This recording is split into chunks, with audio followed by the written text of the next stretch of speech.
When I tell you that the plot thickens, oh my, oh me, oh my, the plot thickens. Let me tell you something. A very wise person once created the statement that hindsight is 2020. And boy, were they brilliant. I hope this is allowing me to go live simultaneously on, let's see, on IG. I'm trying to be live on IG simultaneously. So hopefully this works. Because you guys know this is not my thing. Well, hopefully I'm live. We're just going to do that.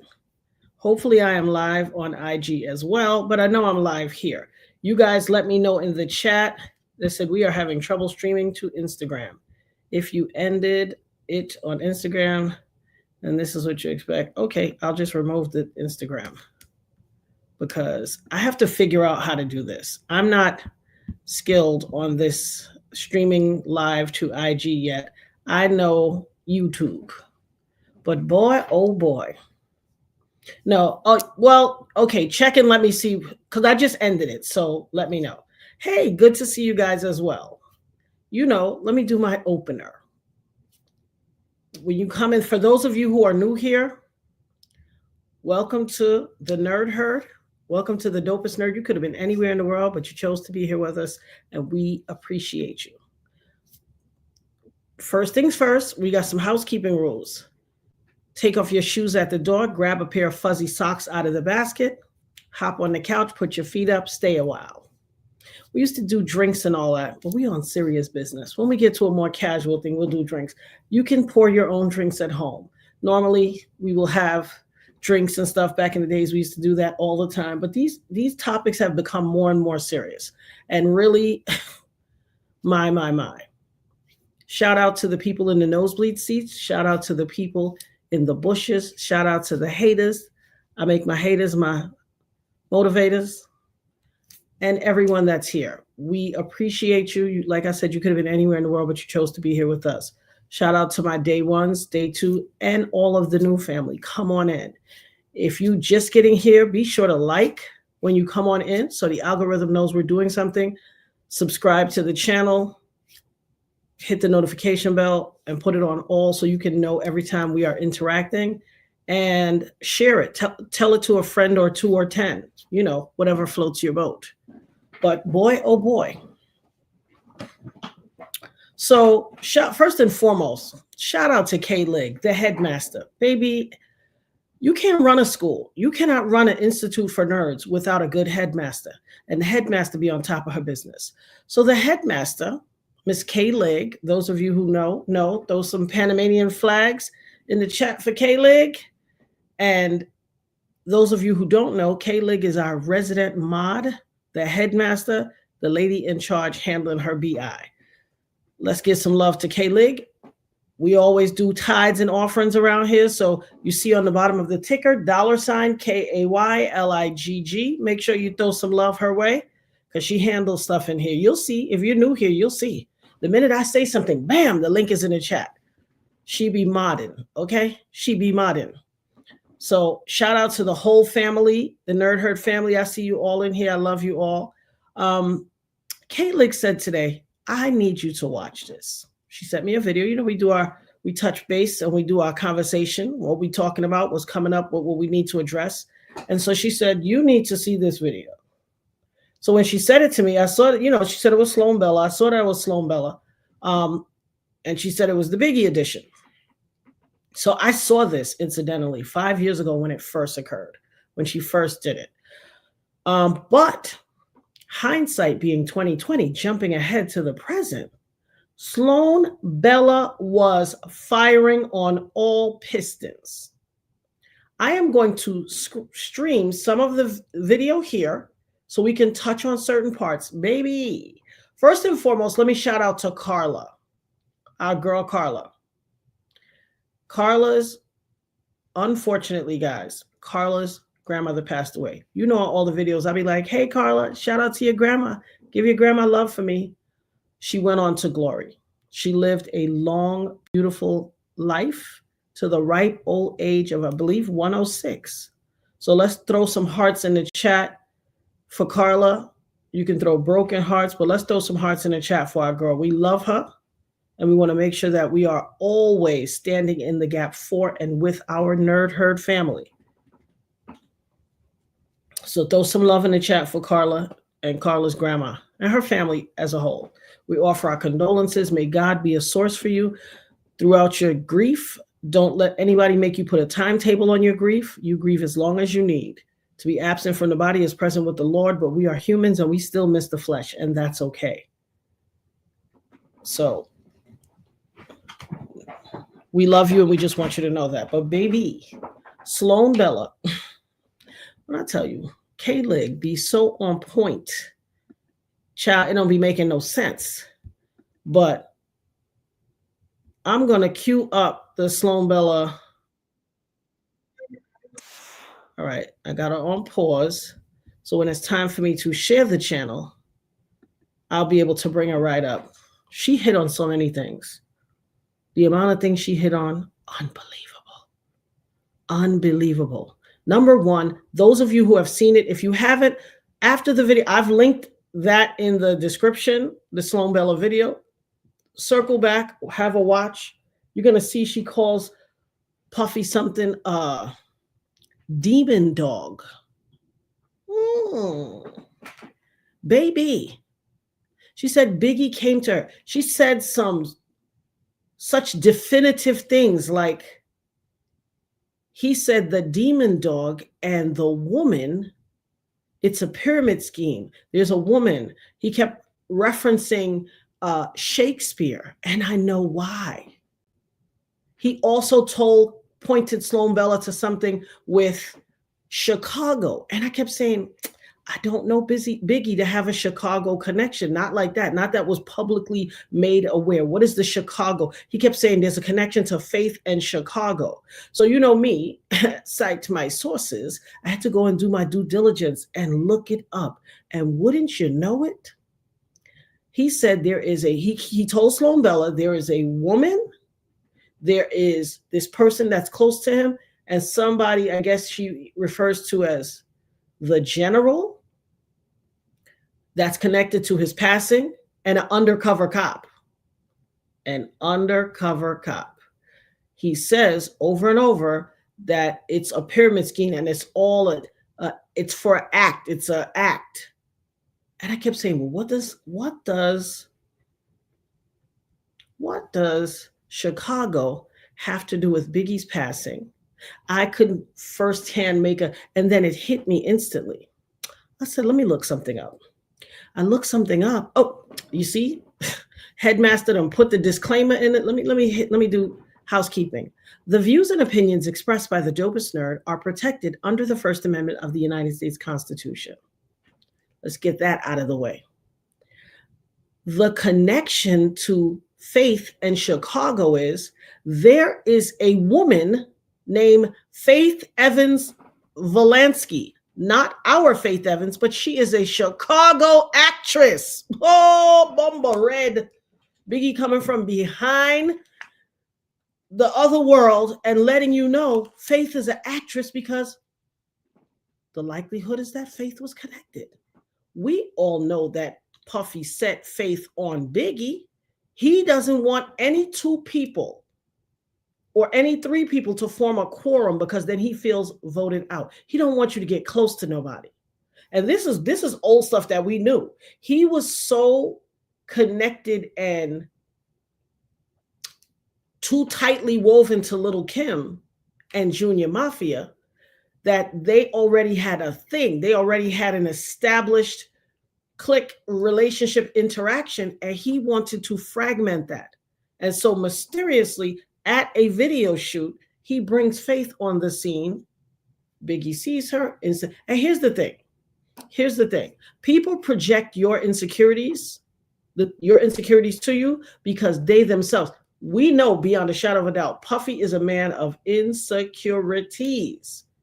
And the reason that narcissist, that malignant narcissist, in my opinion, is able to project at your insecurities is because he's such an insecure person. So he can read insecurities like it's going out of style.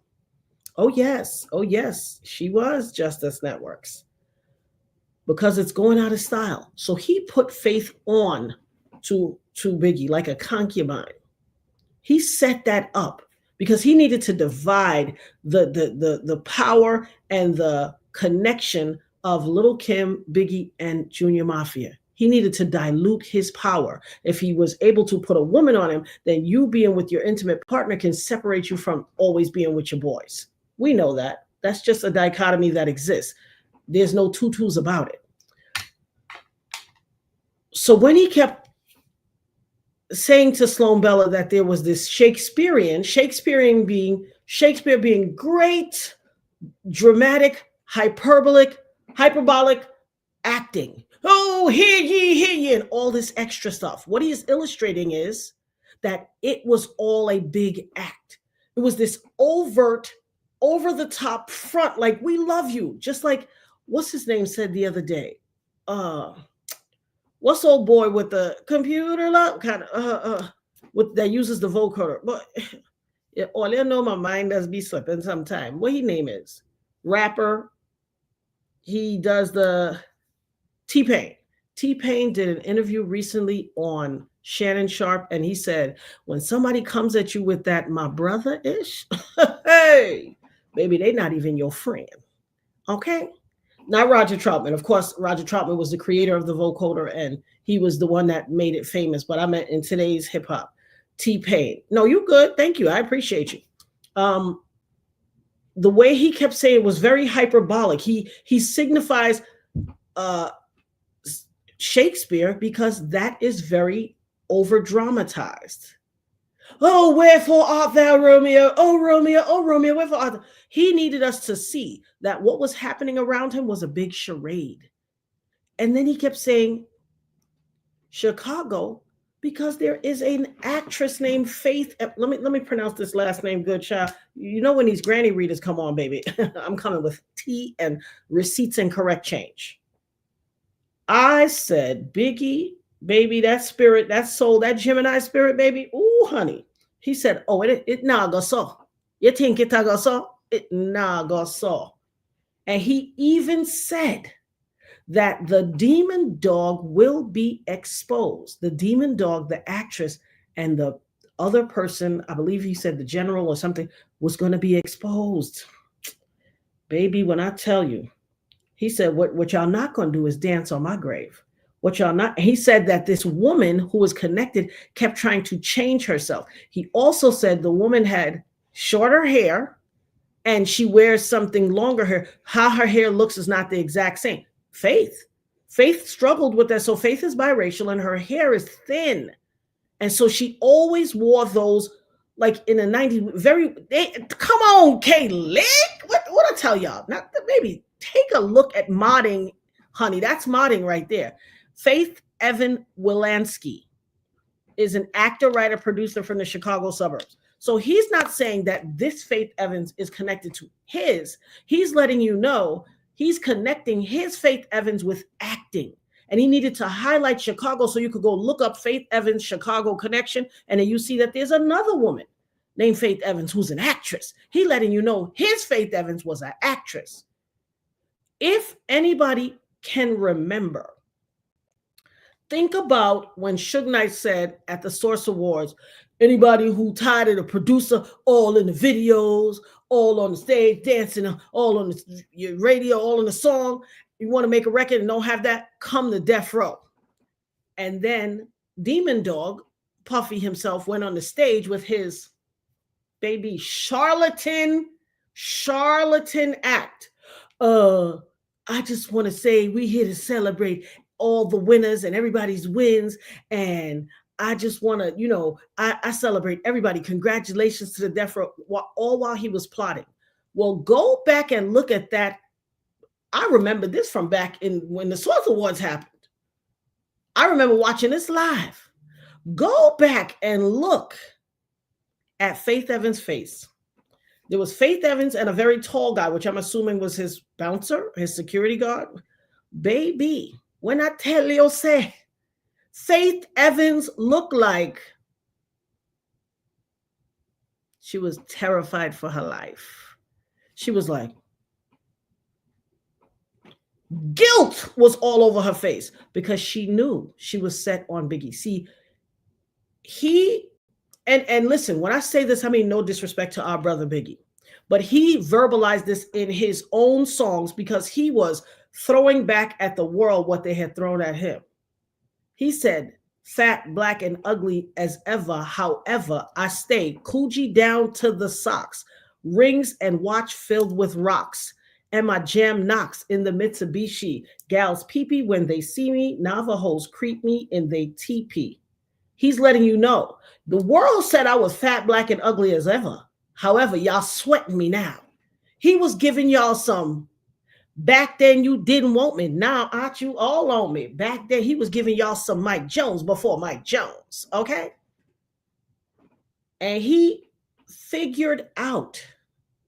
She said there became a time when he was crossing over that he was angry when he passed away and he crossed over because he said he was not trusting his own gut. He had already realized that he had been finessed.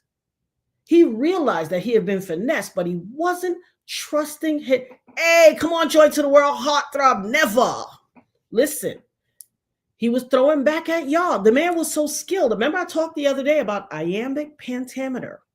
That is the ability to put prose together in a rhythmic, melodic way and say all types of things in a rhythmic and melodic, poetic way. Everybody that rap ain't, skilled. Every MC ain't skilled. Biggie was a unique. I told y'all there are college courses about Biggie. College courses. So he was Shakespeare with his words. Thank you, Kayla. Yes, ma'am. Yes, ma'am, he was. And to that note, he talked about, he said, Sloan Bella said, and this is 5 years ago, Sloan Bella said there was an undercover cop, Derek Parker. I talked to y'all about Derek Parker. I told y'all in the Proffer podcast or here on YouTube, the Proffer, with the lead detectives for my case, Artie Cadigan and Joe Sweeney. And they did a recap with a former detective. They're all three detectives and all retired from the New York City Police Department. Listen, you cannot run from what is in your face. They talked about Derek Parker. Derek Parker, they call him the hip hop cop. I told y'all back in the day, there was this guy that was on the scene everywhere. And here's the thing, Derek Parker's his sunroof, pull up to the ceiling with my sunroof missing. He a little sunroof missing. He got that George Jefferson. He got the George Jefferson. However, while it wasn't that empty back then, it was already a little thin at the top. But he was on the scene everywhere. Here he was. We have that thing like the Reuben Studdard. We call that the big teddy bear guy. He was a likable figure. He was always everywhere. Every party, every club, everything. We used to go to Cancun. Derek was in Cancun. I mean, this was a hip hop cop, baby. He was getting paid. He was getting the perks. And it's just like the movie In Too Deep. You're supposed to be watching the bad guys, but you get immersed into the culture so you could be around, so people could think you're a regular Joe, and then you get in too deep. But I'm going to tell you, I know Derek personally. We used to kick it with Derek. He was so down to earth. When I tell you, if nothing else, he's a phenomenal detective because, baby, and I smell a cop. My father was a cop. I could smell a cop a mile away. Had no clue Derek was a cop. Not one drop. Not a drop. Shout out to LA Chic, darling, for being a member for 12 months, darling. Celebrate our sister. Celebrate our cousin, y'all. Hey, she said, salute, fam, blessings to all. Asheo. So Derek Parker, when I tell you he was everywhere, I personally used to hang out with Derek Parker. We had no idea. Anybody who from back in them days, from Brooklyn, from our crew, New York, all over, but our Brooklyn crew, those of you who know me personally, those of you who was on the scene and we was around Biggie and all that, come out, pop out, say something in the chat. Derek was everywhere. We did not know he was a cop. There you look at K Lake. This is what I tell y'all about the headmaster, baby. If your mod ain't modding like this, you better act like you know. Get on board, baby. The game is to be told and not sold. Derek Parker, the real hip hop cop. Now, let me tell you about this real hip hop cop. He's a scoundrel. He's a double agent because he was a hip hop task force was created in the NYPD. And I'm not disputing whether it was good or bad. Personally, I felt like it was predatory, especially because I knew this ninja and we used to kick it with him. You know how it is when you're in the party scene and the club scene, you know the regular faces. You see them all the time in the same spots and you get a camaraderie and a familiarity with people. We used to go skate and it wasn't all parties. It was the skating rink. It was this, that. So you get to see the same people over and over and you're like, yo, what's up? How you doing, fam? Da, da, da, da. And that's it. We used to hang out. Derek, listen, I could visualize it right now. See Derek in friggin' Cancun for the All-Star Fiesta. Every Memorial weekend, we would converge on Cancun, Mexico. People, all of the steppers and the hot boys and the city girls and the this, that, and everybody who was about there, all the athletes, all the rappers, all the singers, everybody from all over the country would converge on Cancun, Mexico for Memorial weekend, for like a week. It was really like a 4 or 5 day. I would go early and stay one day later so I could have a break before and after. I used to sell, we had timeshares. I used to sell sweets to people. Your girl was always about her grind, but I digress. Everywhere we were, he was. Everywhere we were, he was. He is also the person, he clearly got in too deep because if you watch the Proffer podcast, you will hear them say, Derek Parker got kicked off the hip hop task force because they caught him slipping a cell phone to Puffy in the holding cell in Midtown North after he shot me. You see them t-shirts they got on? Derek Parker, I'm certain of it. So he's a scoundrel. Don't think I'm calling his name because I'm saying trust him. Oh, no. He's a scoundrel. He's a scuttlebutt. He's a double agent. He is the worst kind of snake. Baby, the worst kind of snake. He also became Puffy's private security. You want to know how they know? Go watch the Proffer podcast. You're going to put in the Proffer podcast or the Proffer and put in Diddy Detectives. You'll see it pop up. Watch that whole thing. You will hear them tell you how they went to another club on another night watching somebody else that was involved in a crime. And there's some celebrities coming out and they bumped right into Derek. He was personally bodyguarding Puffy while he was on duty as a New York City police detective. Scoundrel, I tell you. So when Sloan Bella talks about the cop, the detective, I guarantee you it was Derek Parker. I guarantee it. See, it's all coming out. I was watching News Nation the other day on the Ashley Banfield show.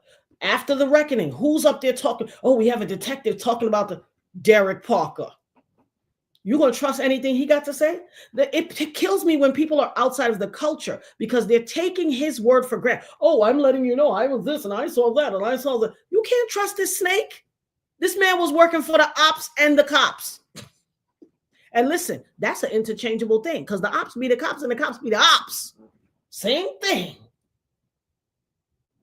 There you go, listening, lying, and looking. Dirty. When I say dirty work, and he's always stepping out forward. Anytime you see him on a scene, anytime you see him on a show, and he's like, oh, well, let me tell you what I know about it, because I was this, that. He going on about hip-hop cop. He is not the hip-hop cop no more. He designated himself. They've been kicked him off the task force. He got kicked off the task force back in 1999 when Puffy shot me. And they were in the holding cell. They caught him slipping Puffy a phone. He done slipped Puffy a phone. J-Lo if you look at the mugshots, it was Christmas. We went out the day after Christmas, Boxing Day, to a star-studded celebrity nightclub thing called Hot Chocolate. This is where the who's who of New York used to be. It was every Weekend, every Sunday, hot chocolate. Listen, you think J-Lo and Puffy went out on the hottest night of the year in a friggin' old t-shirt? Why are there mugshots in old t-shirts? You can see J-Lo's champagne colored dress underneath the t-shirt in the neck. Like, don't take my word for it. I always tell y'all, I cite my sources. Go check the Google. Go Google them pictures. You'll see J-Lo, it's not even a real mugshot. He was helping them from the get-go. Now, the lead detectives for this was from Midtown South. The only reason that they ended up in Midtown North in the precinct where Derek was is because they were fleeing from the cops. And when they were fleeing from the cops, a man who was hired to guard escorts and take them to their little dates or whatever and wait outside for them and pick them up was sitting in his car waiting for his escort to come downstairs. And this is when it was fresh. The Silver Navigator was fleeing from him shooting me. They was trying to get away. It was J-Lo, Puffy, Wardell Fenderson, the driver, and Anthony Wolf Jones in that thing. The guy says he saw the window come down, the back window, and a white female hand come out the back of the window and throw a gun out. When she threw the gun out, it landed on the hood of his car. When I tell you, say, Father God, you can't make this up. And the guy was like, whoa. And I'm sure he probably was, yes, the cop with the beard. I'm sure he was, he drives escorts. Maybe he used to have a career, in the not so legal endeavors of life. And he was like, I ain't touching that gun. This man, it is in the court transcript. This man said a white female hand lowered the back window and threw the gun out, and it landed on the hood of his car. So look at Kate Legg coming through with the receipts and correct change. Look, she got the link right here. The proffer NYPD Sean Diddy Combs New York shooting with Detective Sweeney and Cadigan. I remember them personally. I had to work with those guys a bunch. Artie Cadigan and Joe Sweeney. Yes, I remember them. I could see them right now, but I digress. She threw the gun out the window. So J-Lo is guilty. Let me tell you what she's guilty of, because I saw somebody in my chat today. Somebody was like, well, what about J-Lo? Where was J-Lo? And she's going to come in my chat. The woman is asking me, what about J-Lo? What did J-Lo do? Somebody hops in and says, oh, she was staying out the way, minding her business. Like she did. She didn't do nothing. I said, first of all, I'm sure she wasn't asking you. She was asking me. Second of all, don't come up in my chat and be spreading false narratives, because you're wrong. You're being wrong and strong, and you don't know what you're talking about. J-Lo is guilty of we all know. Anybody with an even remote connection to the hood, you know, dudes give their woman the gun the glizzy to carry and take in the club and take out. Come on. I mean, it's elementary. I'm not telling y'all nothing you don't know. She took it in the club, and they showed on the surveillance. They discussed it in the court. The only people not searched was J-Lo and Puffy. Everybody else got searched, even Shine. J-Lo and Puffy didn't get searched. So how get in there? She had a purse. They didn't search her. She brought them things in there and then threw it out the window when she was fleeing. And she lied to the grand jury. Baby, perjury. And that is called an accessory before the fact and after the fact. Illegal gun possession in New York, because New York don't play about that. And illegal dismissing of whatever the title is. My gal fling where the thing, and it landed on the man car. The man called his boss and was like, yo, I don't know what's going on. This Silver Navigator just flew down the street, and somebody threw a gun out, and it landed on the hood of my car. I'm not touching it. His boss came down to the scene and met him, and he must have put something on top of the gun. Listen to the detectives. They'll tell you he put something on top of it, and the cop, his boss came down to the scene and took possession of it. Within the next day and a half, they realized what was going on because it was all over the news. So I say, and I will repeat vehemently, Puffy was improperly charged in my case. Improperly charged. Everybody, just like in this case, the prosecution, they get caught up in that whole celebrity thing. Everybody gets frazzled because of the celebrity thing. Because truth be told, the world, God created this world, especially in social media. I truly believe it is a pay it forward system. This whole world is a simulation. Everything is, you better pay it forward. What God is going to do is he's going to let something pass you or a situation pass you. And how you overcome the next thing that happens in your life is predicated on how you dealt with the previous thing. Remember what they always say, be careful how you deal with people. You might be entertaining an angel. I truly believe somewhere in my life, I came across a situation with, could have been a homeless person, could have been any situation, or lots of things that I went through in my life. I may have entertained an angel. And the reason you still see me here, 55, as the girls and the women inside the chat said, face card never declines. 55 shot in the face with a hollow point 9mm bullet called a cop killer. And I'm 55. Look at me. Okay? I ain't saying it's perfect, but baby, face card don't decline. I'm 55. I look better than a whole bunch of chicks that's 25. No disrespect, y'all, but y'all running yourself red. Leave that Henny and all them fancy liquors, leave them alone. They destroying you. This is drug-free, alcohol and all that free. I might drink a little wine, but I don't drink heavy stuff because that's not my forte. I'm a lightweight. I can't do it. But back to the story. His boss came and got it. J-Lo lied to the grand jury. That is perjury. J-Lo was improperly charged. Puffy was improperly charged because everybody gets caught up in this shenanigans. I watched everything that happened in that first trial. He had them wearing $20 hour free Diddy shirts. He had free Puffy shirts back then and free Puffy posters and all that. I watched the scenario play itself out. That's why I warned the prosecution. I said, I'm telling you, I was there for, let me drop it to you this way. When I was going through the trial with Puffy, some of those people in the prosecution was in Pampers. I warned them, but they thought they knew better than me. First-hand account, the survivor, the woman who the case is predicated on. You don't have Shine and Puffy. And let me say another thing. I'm going to digress, but I'm going to say another thing. And I'm talking to you out there, society, y'all naysayers on the internet that used to argue me down. Some of them was still, I had a woman tell me 2 days ago, good for me that I got shot in the face. Yes. I said, oh, you dummies, when will you learn? The wake of my dust, the dust of my wake is full with people that try to do me dirty, try to say something slick, try to come at me, try to treat me foul.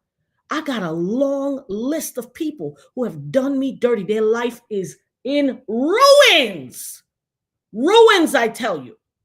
Every time somebody comes against me and I'll be like, chill out, y'all. I'll be like, look, forget it. Don't do it. I'm serious. I'm doing this to save you. Don't do it. What they always come back with, who you supposed to be? You all that? I said, listen, God doesn't play about me. Don't do it to yourself. Listen to me. If it wasn't for the fact that I'm a humble woman of God, I would run the names down. Now, I could run the names down because these people do not deserve for me to protect them. They deserve a dragging on the proverbial streets of the world. But your girl ain't about that. There's no redemptive benefit to me to highlight how their lives are. I watch them every day falling down. I'm telling you, it's a whole bunch of them. My daughter be like, yo, mommy, what about such and such? Can you believe it? I'm telling you, God don't play about me. I had somebody come here one time. Side note, stick a pin where I was. Or I go come back and say, what was I talking about before you? Make sure all they remember so I could come back to the point. I told y'all before, these guys came. The lady next door had a problem with her, I think it's AT&T, whatever. Her internet was out. I call her 3-Pac because she's very disrespectful. When I first bought this house, the dog, you know how dogs understand neighborhood lines, like property lines. So he went up to the edge of my line. She was trying to be messy with this chick on the block. Me and the chick friends now. But when I first got here, the chick was very messy to me. I forgave her because you know me. I tell y'all all the time, I'm not a grudge holder. People want to try to make me out to be some type of bad guy that I ain't. The bad guy be them. But my dog was out there. He was just going to the edge of the line. And this older woman who I would have the utmost respect for, y'all know me, I'm a grandma's girl. I love older women. Me and this lady could have been best friends. I was in the house maybe 6 days. This woman going to tell me, get that little bitch. Or if she piss on my grass, I'm going to kick her back. I said, what? It was a Sunday morning. I said, excuse me, ma'am, who are you talking to? It's a Sunday morning. You don't have nothing better to do. Now, you know me. I'm not above a cheap shot. I will hit you below the belt if you keep testing me. If you step on my pinky toe, you're going to get it. So when she said this, I was so awestruck. Like, why are you coming off on me? We're new neighbors. You should be introducing yourself to me. I said, first of all, my dog is not going to go on your side. Dogs are brilliant. They understand property lines. They don't even need to see a line in the sand. They know. I said, however, if you kick my dog, I'm going to drag and mollywop you all over this yard. I drag bees from 6 to 60. I'm letting you know. Don't touch my dog. She was like, ah. She was verklempt. Ah. Clutching pearls. Because why is that the way you greet your new neighbor? What have I done to you? And I said, my God. So here comes the low blow. I couldn't believe she was coming off at me like that. It was a Sunday. I wasn't feeling so hot. I didn't go to church. I overslept. Been supposed to take my dog out. I said to her, my, 100 years on this earth and you haven't learned anything more than this kind of behavior? She said, who you calling 100? Because I will hit you below the belt. See, I will mollywop you with my words. I don't have to, I'm not, you know that, I'm not young scrap. I'm not coming up to fight and all that. But you disrespectful to say you're going to kick my dog. For what?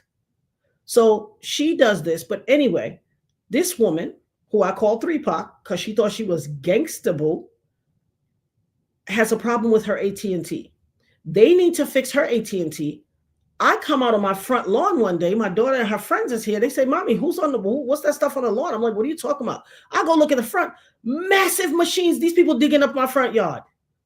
I'm talking digging my front yard. And I was going to sell my house. I had my house on the market. People coming to see. How all you to come and dig up my yard? Now, I used to work for the Department of Transportation in the right-of-way division. So I know in order for a municipality to access your property and dig up anything, they have to notify you. And it has to be a government municipality. It cannot be a private business. AT&T is not a government, but they are a private business. So they have to send you certified mail, make contact with you, notify you on this day, we will be doing excavations. We are accessing your right-of-way. You don't come and dig up FIMIP property. So when I went out there, I was like, yo, what the y'all doing? Oh, what get out of here. We got to do this. And I said, excuse me, who you think you talking to? So now I had these long faux locks in my hair, like long past my knees, hanging long with all kind of twigs and berries and thing, you know. So I was like, what are y'all doing? You can't stop all of this. Before they just talk to me and say, oh, here's what we're doing, these grown black men try to get buck on me. Now, anybody that knows me knows you don't deal with a PTSD person like that. I don't play about my property. I don't play about my home. I don't play about my safety. And I don't play about people accessing me and then trying to get buck. You cannot come and get buck with me upon my property. Instead of saying, oh, ma'am, I'm sorry, we're from blah, blah, blah, and this is the blah, blah, blah, because you still don't get, I said, don't touch my yard. Do not stop everything. So now they're calling, I said, call your supervisors. I was calling their supervisors. Some of them still kind of get mouthy and this, that, and all that, disrespectful with me, very disrespectful. For that. I said, you think you're going to dig up my yard for 3-Pac? Oh, you certainly get off my property right now. I made them all get off my property. Listen to me. One of them called himself getting so buck wild, this and that. I said, listen to me. I kept telling him, stop right there. You're going too far. You're going too far. He wouldn't stop. I said, oh, you just did it. You just did it to yourself. I said, listen here, you're not going to make it home. When you're on your way home and you slam into the back of that bus, remember me. So he kind of like, so now the other guys is like backing off because they hear accent. Then they see the long faux locks and they done told themselves, oh, look at this Jamaican lady with these dreadlocks and all kind of tomfoolery. Well, anyway, probably 2.5 months later, I see another guy. I come outside. I see a guy in the yard. So I'm coming outside like, who's this in my yard? I go, he's on the side where our house is conjoined, and there's like some, the AT&T box and all that stuff is right in the yard. And I come out and he's like, hey, how you doing, ma'am? Oh, I hope I'm not on your property line. I'm not, I'm here to do the next door thing. I know you saw me walking around, but I'm not on your property line. I'm on hers. And I'm like, okay, no problem. And he's like, yeah, because I heard about something. This Jamaican lady, some Jamaican lady, it had the nerve to say, they said it was a witch. And this, that, the third. And yeah, she had told this one guy, he was cursing her out. And she told the guy, you're going to crash into a bus before you got. And he's like, yeah, that dude's leg was broke. He just got off that cast. And I was like, what? I said, first of all, I'm not a witch. That was me. And he was like, you? He said, the way they described you, I thought you was a big, scary monster. I said, no, that was me. He came to my property. Look how nice you spoke to me. They didn't do that. They were on my property with all kind of machines, huge tractor stuff digging up my front yard without my permission. I'm in the house. Nobody rang my bell. They didn't get a sign, nothing. He was like, the way they described you, I thought you was going to be a monster. And I was like, absolutely not. That's people's projections. He was like, well, yeah, I don't know what you said to him because, he had just got off that cast. I said, what cast? They said he had a car accident, broke his leg up to his pelvic bone. I said, listen here. I be telling people all the time, the Bible says, God's word says, touch not my anointed and do my prophet no harm. Many are called, but chosen are few. If God has anointed someone to be his chosen vessel, don't mess with that person. I'm telling you, it won't fare well. Now, those of you who've been here with me for a while, y'all know about the time when God told me to give my mother a party. He told me to give my mother a birthday party. Shout out to Adub 99769. Thank you for the super chat. Support for your show and StreamYard build. Thank you, my love. I appreciate you. To God be the glory. Thank you for listen, guys. Follow your cousins with the tithes and offerings now, and make sure that you give some love to Kay Ligg. $ KAYLIGG is her Cash App tag. Send her some love as well. Every dollar makes a difference. Send it to her. Give her some love. Bless her. So, what was I saying? He said he was telling me that the guy's leg was broken. Y'all that been here with me, y'all know about the lady God told me to give my mother a party. He said, give your mother a birthday party. My mother is a phenomenal woman. She has done so much. When I tell you there are people out here with pensions and retirement and entire careers that my mother employed my entire community in Brooklyn. When I tell you so many people, so I see people in the streets, so they be like, oh, how Miss Gloria, how your mother? Because my mother used to work for the state. She was high ranking in the state. And she was like, be here on Tuesday. You're going to take a test. You're going to work for the state. Be here on Wednesday. Be dressed, be ready and come to this address. And she would employ everybody. She deserves her flowers. And so God said, give your mother a party. So this whole debacle, I ain't gonna go through the whole thing, but I told my sisters, let's split it in 3 and give mommy a party. After a while, they was like, no, they're not helping me. I had to do it on my own. And one day I got an attitude and I was like, I can't believe they helped me. I was pissed. I was like, well, I'm telling my mother. And then God said, I told you to do it. What you tell him what? I told you to give your mother a party. So I had to humble myself, pull it together and make it happen. And I did. But the first chick that when I was renting the facility, I was a life insurance agent. I was training my homegirl who was also one of my agents, and she was having a party. And she said, "Well, use the place I'm using." And she showed me the picture on IG, and it looked good, but it was the Bow Wow challenge, y'all. You know how Bow Wow was on the plane with the bottles, and it looked like he had the full size liquor in his apartment or whatever, and it looked like the full size liquor, but they were the mini bottles, the little nips. It was the Bow Wow challenge. Anyway, that first place didn't work, but the girl said to me, it looked good on Instagram. And she said, well, go ahead and give me a deposit. If it doesn't work, I'll give you your money back. I was like, cool. Gave her a deposit. Mirated. I went and plastered the place. It didn't work. It was way too small for my family. This, that, the other. My mother wouldn't have liked it. I told the girl, okay, yeah, I went by. It didn't work. It's too small. So you could just send me back the money. She said, I'm not sending you nothing. This girl commenced to wilding out, acting like a total wild, ravaging banshee, cussing me out, calling me everything but a child of God. I said, I promise to God, I still got the text messages in my phone. I said, look, you are going to curse yourself. This was my first fruit for a party that God told me to give my mother. You the first dollar I spent. Give me my money back. I'm telling you, you are cursing your entire life and your destiny. Don't do it. She did the show me better than you can tell me, B. Who you supposed to be? You think you all that? You think you special? Listen, show me better than you can tell me. I ain't worried about it. Do you? All this stuff. I said the last text I sent to her was, this is going to burn a hole in your life. I'm giving you one last chance. Send me my money back. She was like, B, I'm not giving you enough. Tried to make a big fool out of me. Was carrying on all kind of things. Well, guess what? I found a new place, did everything, catered the party myself, did the whole thing, decorated, fly, this, that, the other. At the last minute, my sisters came in. They bought, some drinks and little things. We got my mother there. She was surprised. People flew in from out of town. It was spectacular. My mother was so happy because all our lives, she was like, oh, I don't need no party. Oh, I don't need no, you ain't got to buy me nothing for Christmas. I don't need this. But when it came down to it and I did it, she was ecstatic. She was so happy. She was so happy. I don't use the word afraid, but I was concerned. I was like, oh my God, I hope my mother's not so happy that she be so happy, surprising it. So I don't even want to put it in the air because I know this mouthpiece.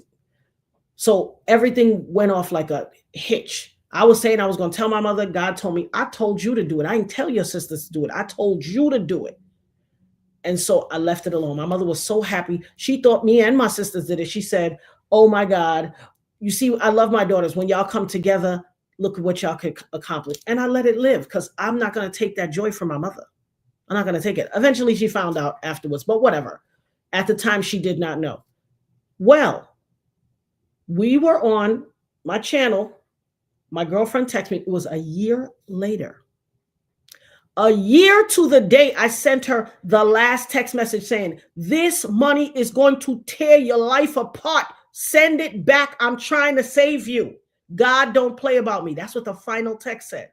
And she cursed me out. Beep, beep, beep, beep, beep, beep, beep, beep. Well, that weekend, let's say I was on the live on a Monday. That Saturday prior, in my neighborhood, a few blocks down, there's a funeral parlor. Drive past the funeral parlor, big funeral out there. I had no idea who it was. I just drove past one about my way. Monday, my homegirl who had the party at her facility and suggested that I have it, text me, I'm on live. I'm like, okay, I'm on live. I'll do it afterwards. So after I got off live, I went out, took a shower, relaxing, laying on the bed, looking at my messages. She sends me the girl's funeral announcement. Her funeral announcement. To the day she sent me the last text, she's dead. The girl ain't have a baby yet or nothing. She was a business owner. This girl, listen, gone. A year to the day she sent me that last message that I sent her the message and said, it's going to destroy your life. Don't do it. Just send my money back. I'm telling you, it's not going to work in your favor. Let it go. I was trying to save her. Instead of her listening, when that ego pops in, we be the architect of our own demise. When that ego pops in, that's why they talk about being humble. Listen, who God chooses to make a vessel, we don't get no say in it. Listen, you think this gift God gave me is easy? It ain't easy, baby. It ain't easy at all. I tell people all the time, no disrespect to the Most High. I would gladly take it off and leave it on a dresser and go where I'm going. It ain't easy. People gonna learn. Listen, there's tons of stories like that.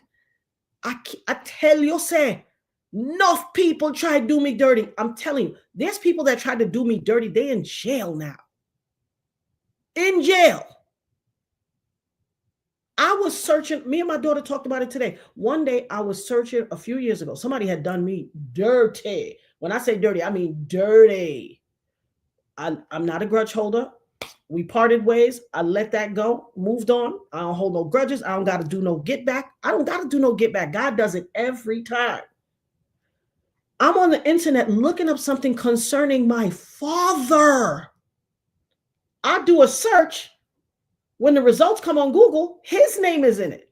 I scroll down a little, I see his name. I was like, why is this guy's name in my search for my father? So first I'm like, what you trying to tell me, God? Because that's how God do me. I said, what you trying to tell me? So I tap on the link. It is a jail listing of people that got arrested. Not only did he get arrested, he had all these charges, and then the bottom charge says no bail, hold for transfer to such and such county. Old boy is doing a bid, a stretch, what we used to call in Brooklyn football numbers. You know what that means? You ain't coming home no time soon. Not the low football numbers, not the quarterback, baby. We talking about the defensive end. The big numbers, football numbers. I be telling people, I don't think I'm special. God does. Look at me.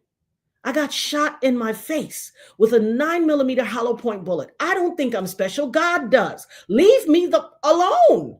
I do not bother anybody. I help people. I am caring, loving, empathetic, empathic, all of that. I don't mess with people. I'm a giver.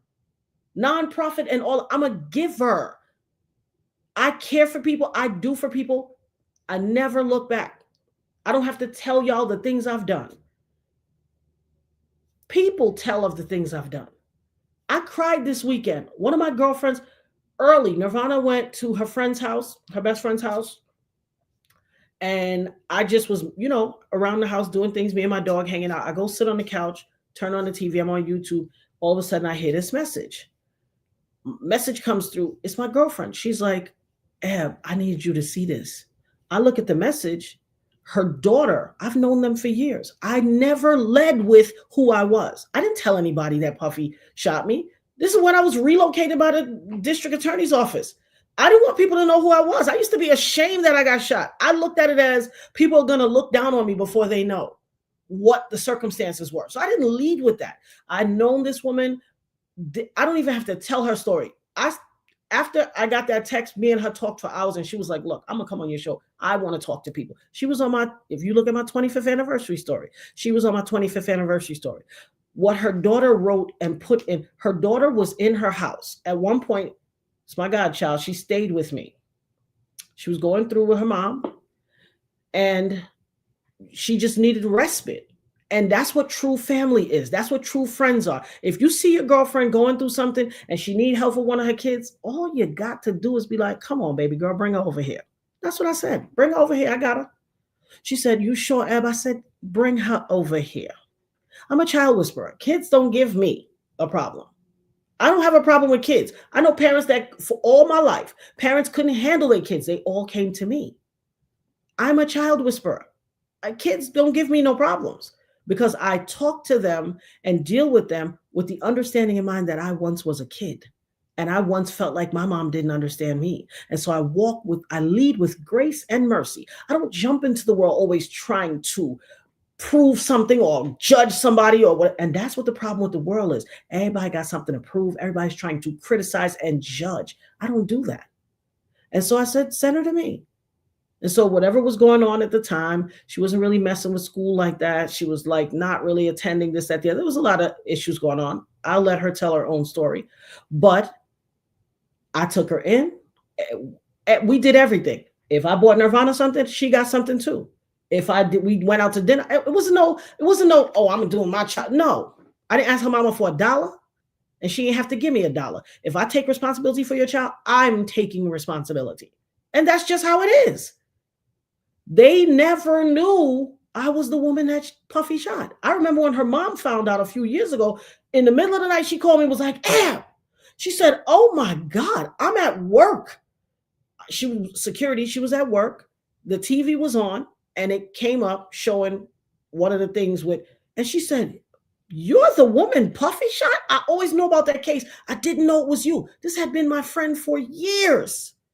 I met her in 2011. She had no idea it was me. From 2011 to she found out 3 years ago or 2.5 years ago. Her kids still didn't know. Her daughter was in the room with her boyfriend. She was in the kitchen and her boyfriend was in the living room or whatever watching a show. And she said, I know that voice. He was watching an interview. She said, I know this voice. She literally walked and said, what are you watching? I know that voice. She looked on the TV and was like, so she goes and says, Ma, Miss Ebony got another name? Because everybody calls me Ebony. Miss Ebony got another name? She was like, yes. She said, is her name Natanya Rubin? She was like, yes. She said, oh my God. She wrote the sweetest message on Facebook. When I tell you, it's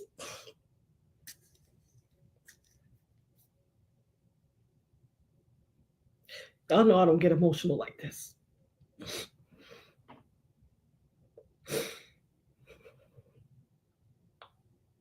Y'all know I don't get emotional like this. When I tell you, the message broke me down.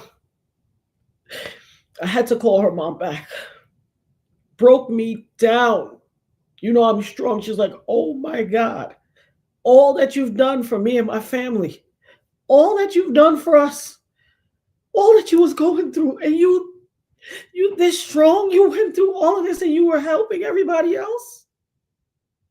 Y'all would not begin to know. Okay? You wouldn't begin to know. When I tell you, her message, as sweet and innocent as it was, broke me down. And after I cried, I had to call him out. I said, I didn't realize this was the cry I needed. Since all of this whole thing came back into the thing, I haven't cried. I've been attacked online. And I'm not even referencing race. This white girl, everybody was in the chat talking all this stuff about Shine. She decided. She's like, oh, Shine is a G. He looked like baby Obama, and he took that bid for Puffy. He was the fall guy, and he ain't do nothing in this. And I was like, lies. He's successful politician. I said, lies. I said, you speaking what you know not. Do your research. Cite your sources. Go to Google. This heifer was I'm telling you, he's a politician. No, he not. Shine is a liar, a manipulator. Shine is still lying to the world, defending Puffy. Why? This man sacrificed your life. He set you up. Just like I was a sacrifice, so was Shine. Like all his other artists that he sacrificed to get your goods. See, you just put your album out and it was doing big numbers. Easy for him to get rid of you. Then he owns your royalties, you dummy. You a dummy. You still lying for these people. So I said lies. This woman was so mad that she could not win the argument on IG. This heifer said, it's good that you battled the devil and got shot in your face. Promise to God. I screenshotted it. I'll put it up on the screen. I said, oh, wow, there we go. There we go. There's the truth, who you are. I said, listen to me, honey. The dust of my wake is filled with others like you who made that mistake. You better take this back now. You have cursed your life for somebody that you met on the internet that you will never see. You don't understand how you just cursed your life. Who you supposed to be? Cursed me out on IG 2 nights ago. When I tell you, it hit me about, and I'm going to tell you something, because I'm an empath and I have a prophetic gift. I don't always be hurting because I'm hurt. I'm hurt because I know what's about to happen to you. And cursing your life like this ain't worth it.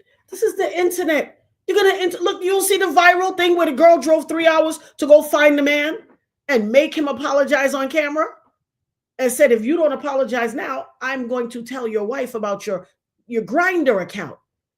She pulled out a paper and said, here's the apology. And he read it, add your name. I, Mike, apologize for. Come on. Now, I'm not doing anything dramatic like that, but I'm not going to front. I cry for people because I know what is coming. I know what's coming. Let me tell you why it triggers me so much. You know, people say little smart comments like, oh, I don't believe it. Shine still ain't do nothing. I said, listen, I'm tired of it. Even on the video that I made 2 days ago on TikTok or yesterday and it went viral. So help me God. I literally said, and for another thing, I'm tired of this narrative. Shine is not the fall guy. Shine shot a man named Julius Jones that night. See, everybody knows me because I wasn't afraid to fight Puffy. I have been his formidable opponent for 26 years. December 27th will be my 26th anniversary of getting shot by Puffy. I have not stopped for 26 years. My mother, my family begged me to stop. Stop, you're going to get hurt. To say, listen, then let God take me home. This is what everybody has a mission when they come to this journey and this thing called life. Everybody has a purpose. You better find your purpose.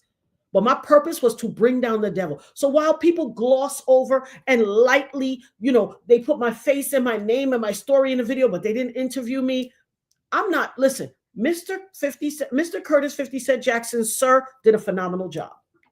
All these people like 50 Cent is mad petty. I watched The Reckoning. It was good. All I know is you better not get 50 Cent as a what's wrong with y'all? Y'all are so hyper-focused that you think 50 Cent did this because he was petty. Meanwhile, you're overlooking every single bad boy artist is broke or dead. Every one. The only two that made it out and reinvented themselves had to reinvent themselves. Everybody else, when it pertains to their earnings from bad boy, broke or dead. And you worried about who's petty? Listen. This man destroyed 50 Cent's family, okay? Remember this fact. What did everybody say? 50 Cent getting him back because he tried to take him shopping. No, 50 Cent understood the demon that Puffy was. He knew that this man wasn't right. Puffy tried to take 50 Cent shopping because he was trying to get him like he got all those other men that he preyed on. When he couldn't get 50 Cent, he set his sights on 50 Cent's woman that he loved. And so we all have had relationships. First one might not work. Second one, that's the love of your life. Whatever. But when you couldn't get me, you set your sights on my woman, the mother of my child, and destroyed my family. He literally intentionally pursued this woman with no pure intentions for her. He took her and slutted her out. This man don't have a right to get some get back. Now, I'm not one for get back. I told y'all, God mollywop people for me. I ain't got to do a single thing. I don't got to do nothing. I'm not even a grudge holder. I've forgiven more people than were entitled and worth it. And trust me, I see those people. And they be like, hey, girl, how you doing? We long time, girl. You know, remember about that thing? Girl, you know I ain't mean no harm. Girl, let that go. I ain't even think about that. And all the debauchery that y'all watched in The Reckoning, all of the debauchery, the lost lives. What about the lives that weren't even mentioned, but we know? What about the Chris Lighty, Shakir Stewart, all these other people? What about the lives lost that y'all don't even know about, that the us on the inside know? And all you got to say after you watch that whole thing is 50 Cent petty. No, what you're doing is projecting who you are. Just like Puffy projected his crap onto people, you are projecting. Every time somebody's on social media, did you see The Reckoning? Yeah, well, let me tell you something. 50 Cent, Netflix, and Alexander Stable did a documentary, and I'm going to tell you something. Woo, it was a mess. Diddy is the devil. But all I know is 50 Cent petty. You low vibrational. You low frequency. You are a dollar store battery in an emergency when all the lights is out and you need a flashlight. Ain't worth nothing. Grow up. Don't y'all understand what this is? We are in the age of Aquarius. It started a year ago. Do your research. Cite your sources. Go Google. The age of Aquarius is a shift. A shift in the world that brings about an age of truth. Only truth can stand during the age of Aquarius. I don't care what your religious affiliations are. I don't care what your belief system is. In the Sloan Bella video, she said Biggie came to her and said, the devil dog will be found out. The woman, the actress, with the Chicago connection will be found out. The cop and the general will be found out.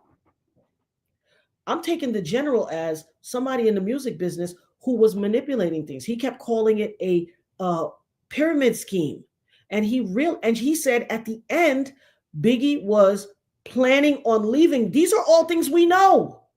We know this. And if you didn't know, now you know, in the immortal words of Biggie Smalls. If you don't know, now you know. You dig?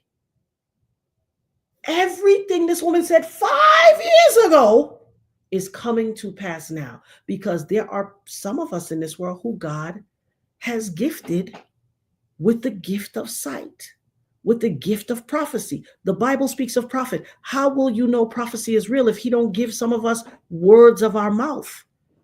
Those of you who know me, my regulars know, I gave a prophecy 4 years now, 4 years ago.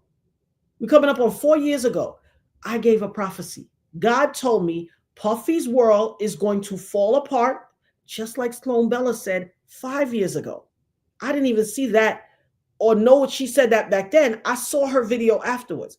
But Puffy, God said Puffy's world is going to fall apart. Babylon is going to fall and Puffy's going to unalive herself. That's what God told me. I had people like, one person said, you sound obsessed. Okay.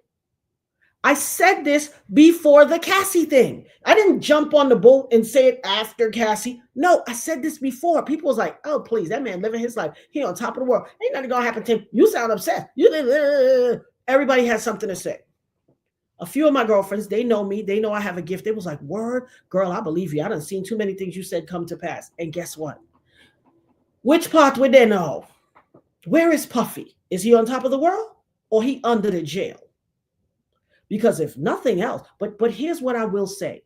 We got some things as a society, as a culture, as a tribe, as a village, we got to work on. Because in hip hop, in this culture, in our Black culture, there is still a lot of misogyny. There is still a ton of colorism. There's still a lot of fangirl and fanboys who lack integrity and just obsessed with celebrity. We have to deal with all of this. This is not going anywhere because me and my chocolate face been screaming for 26 years. Puffy shot me. Had anybody listened to me 25, 26 years ago and sent that demon to the pits of hell where he deserved, 25 years worth of people would still be alive and not injured and not unalived and not broke. 25 years. All that blood is on your hands. All that blood is on your hands. And yet people still will try to gloss over me. I'm giving you a first-hand account. Somebody was in my chat like, what makes you think you're so certain about him shooting? I saw him. This is where I got shot. You see this indentation? This is where the bullet went. Broke my nose bone, broke my cheekbone. I have a chunk right here on my optic nerve. I have 9 bullets. Somebody argued in my chat today on TikTok. So that's not true because the bullets was taken out. How you going to? I got 9 bullet fragments in my face and head. How you gonna come on from the internet and tell me? I look at the picture. I could smell Similac off the girl picture. You young and dumb. Young and dumb. But you're telling me where the bullets are. I see me here. Y'all don't see my eyes. You don't see one eye smaller than the other. The big chunk is here. They could not take it out because they said it would have hit my optic nerve and took my sight. I wasn't willing to give it up. I'll remove one of them bullet fragments now, though. I've lived my life. If it means he gonna go down under the jail to the pits of hell,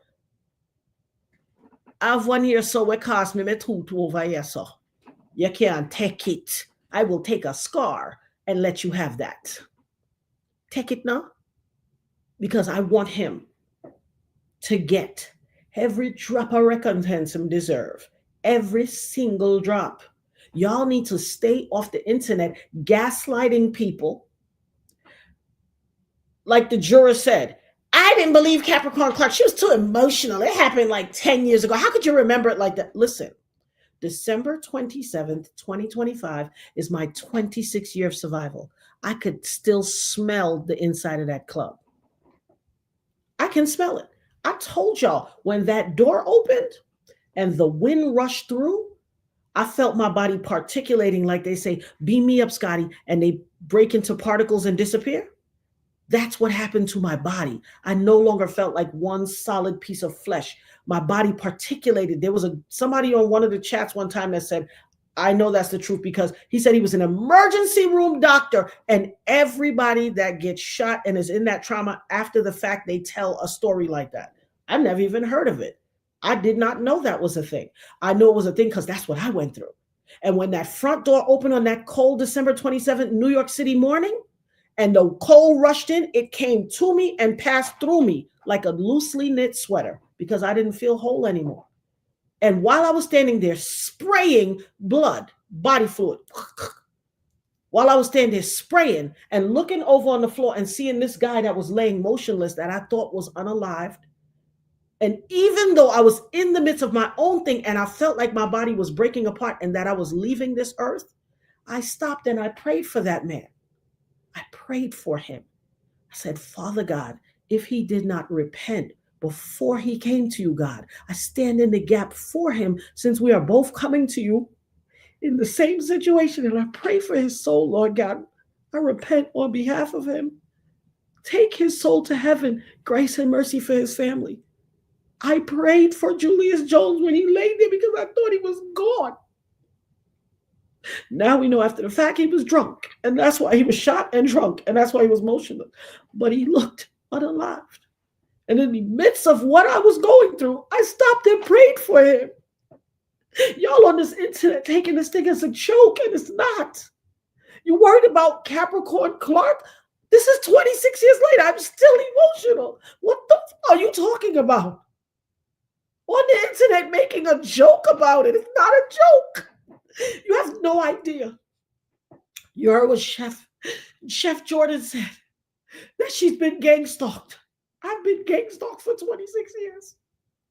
Without the context of all of this coming out now, there are people that know me that probably was like, yeah, she's probably losing her mind. They are methodical. You heard what he said. He's so petty. He will keep coming at you because he can't. Somebody said on a video the other day, I watched it. I said, oh my God, that makes so much sense. He kept doing things to me. The reason he won't stop is because he can't stand the thought of somebody getting over on him. And he needs to keep tearing you down to eventually break you down so that he can feel whole again because he's insecure. Y'all know, right before the trial, somebody broke in my house and moved the chair to the middle of my garage. Then when the trial started, Kid Cudi said they broke in his house and moved stuff around. We're not making this up. You know what the fuck it was to deal with this for 26 years? When people looking at you like, can you imagine what that felt like? Now everybody cares. What about then? Who in your life?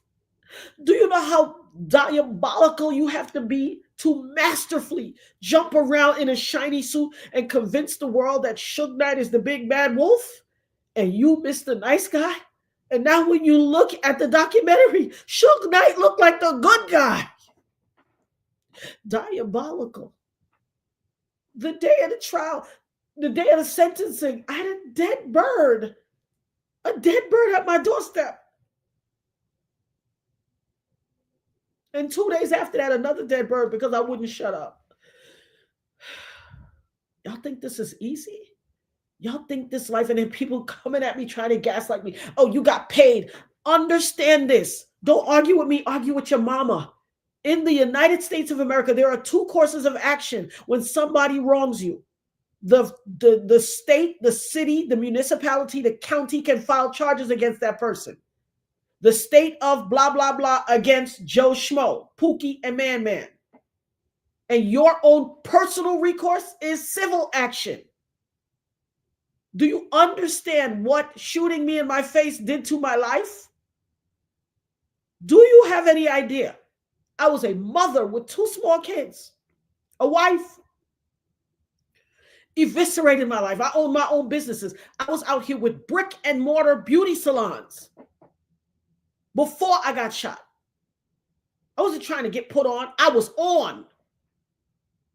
All of that is destroyed. You can't stand in no big open window after you got shot by one of the most famous people in the world. Had to leave my shop. The district attorney's office had to move me and my children in the middle of the night because Puffy put a hit on me. This is nothing new. I'm telling you what is facts. He put a hit on me. There would be black SUVs, 4 black SUVs. I lived in the corner property, one on this corner, one on that corner, one on this corner, one on that corner, staking out in front of my house. The district attorney's office had a confidential informant in the street, and I have a feeling that I pretty much know who it was now. Back then, I didn't know who it was, but I'm pretty certain that I know who it is. They had a confidential informant in the street that contacted the district attorneys and said, listen, he put a bag on this chick's head. Y'all better do something. They moved me and my children in the middle of the night. Okay? While y'all on the internet arguing, While this heifer, I should post her picture now because I screenshotted it. Gonna tell me it's good for me that I got. Let me post this thing. Give me a moment, y'all.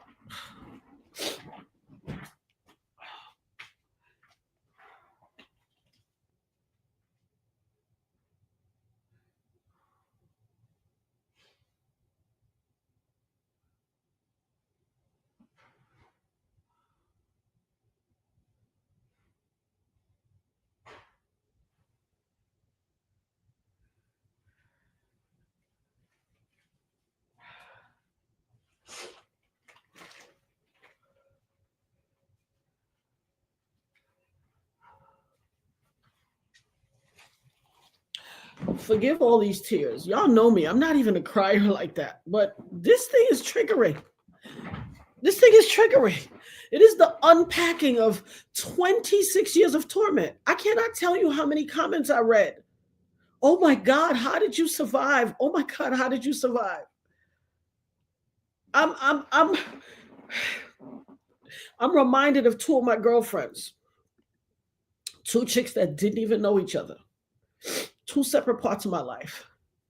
One of them has since gone on to glory. Her name is Lisa Stockdale.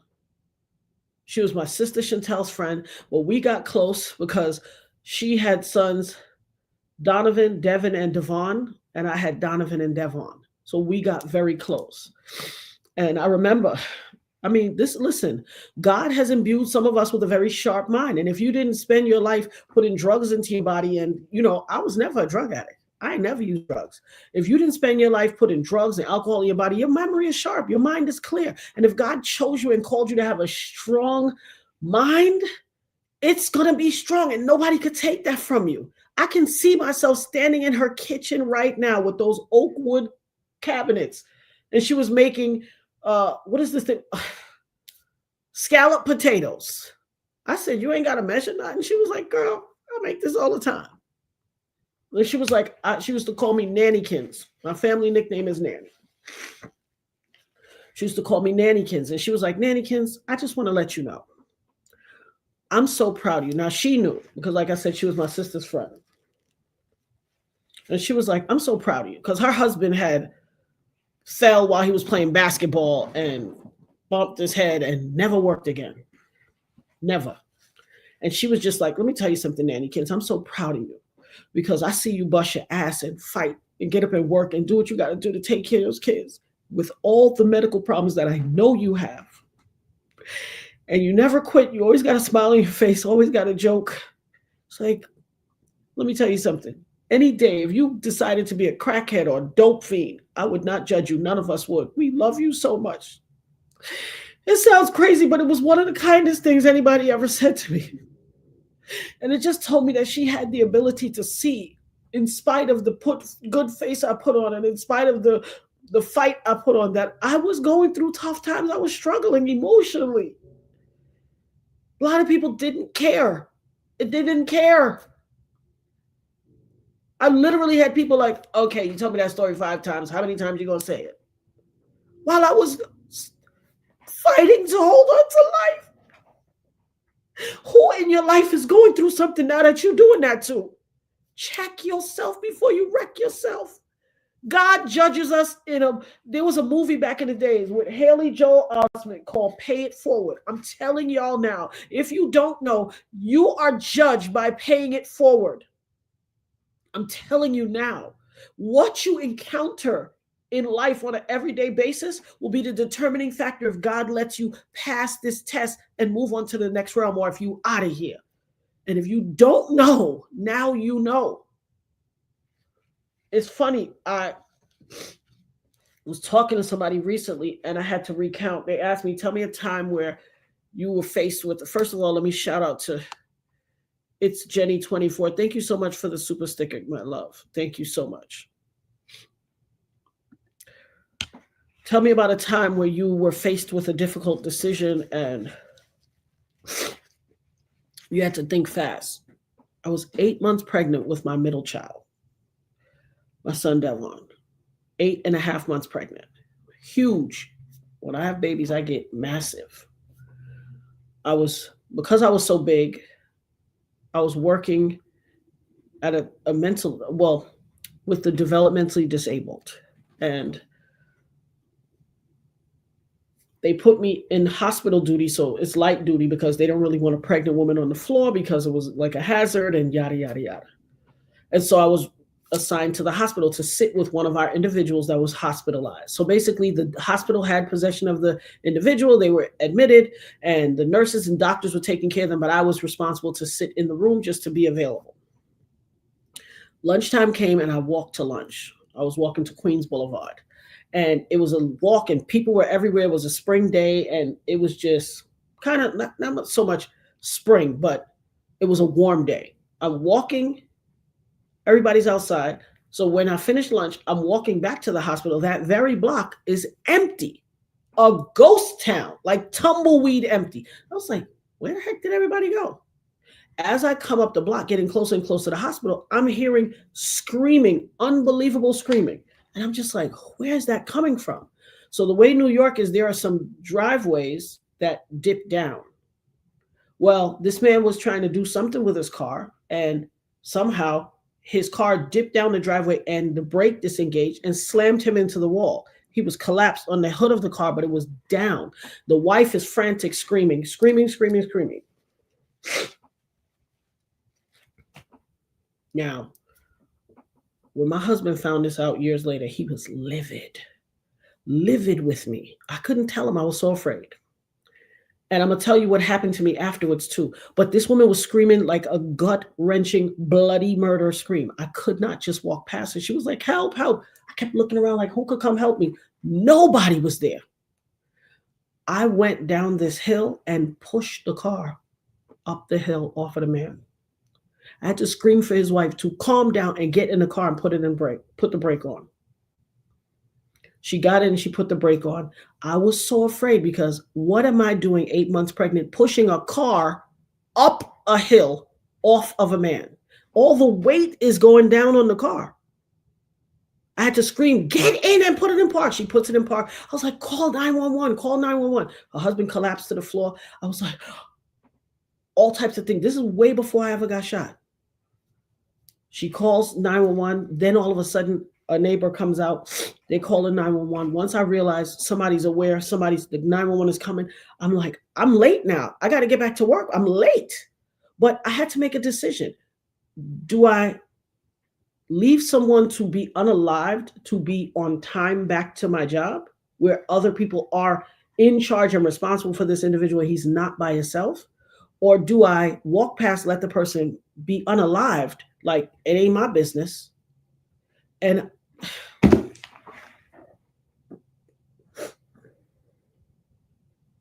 when I think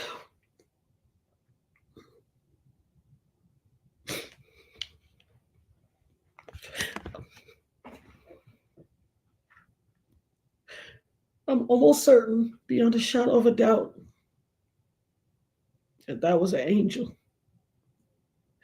Because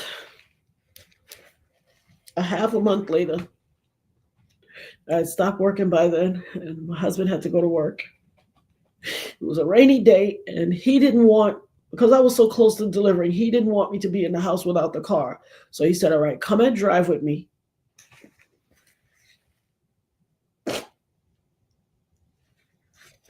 Drive with me to work so you could drop me off to the truck and you keep the car. Big old belly. I let my son get on my oldest son get on my lap. He said, back seat. And I was like, oh, what's the big deal? He said, back seat. Put him in the back seat in the car seat. Put him in the back seat in the car seat. Thank God.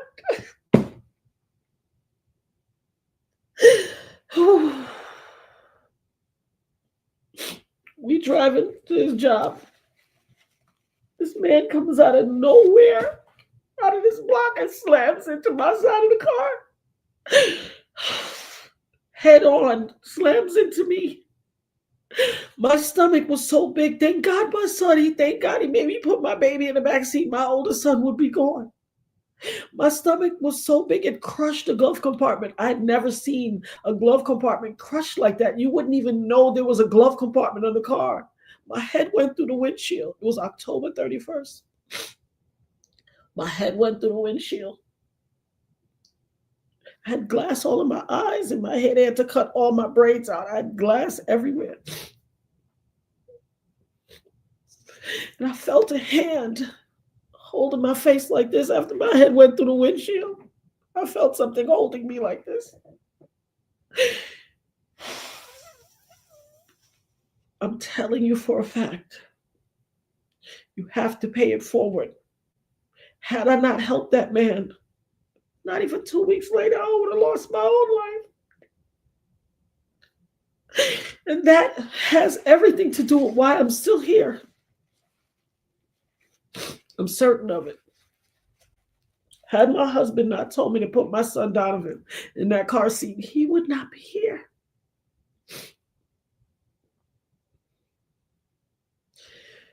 Pay it forward. Stop leading with anger. Stop leading with vengeance. Stop leading with malice. Lead with grace, mercy, and understanding. This world ain't easy, baby. It ain't easy at all. You hear me? Lead with grace, mercy, and understanding. It's very profound to me. One of the things Sloan Bella said was, when Biggie crossed over, he was angry because he knew that they were doing him dirty, but he didn't want to believe that these people would do him dirty. Look at the price he paid.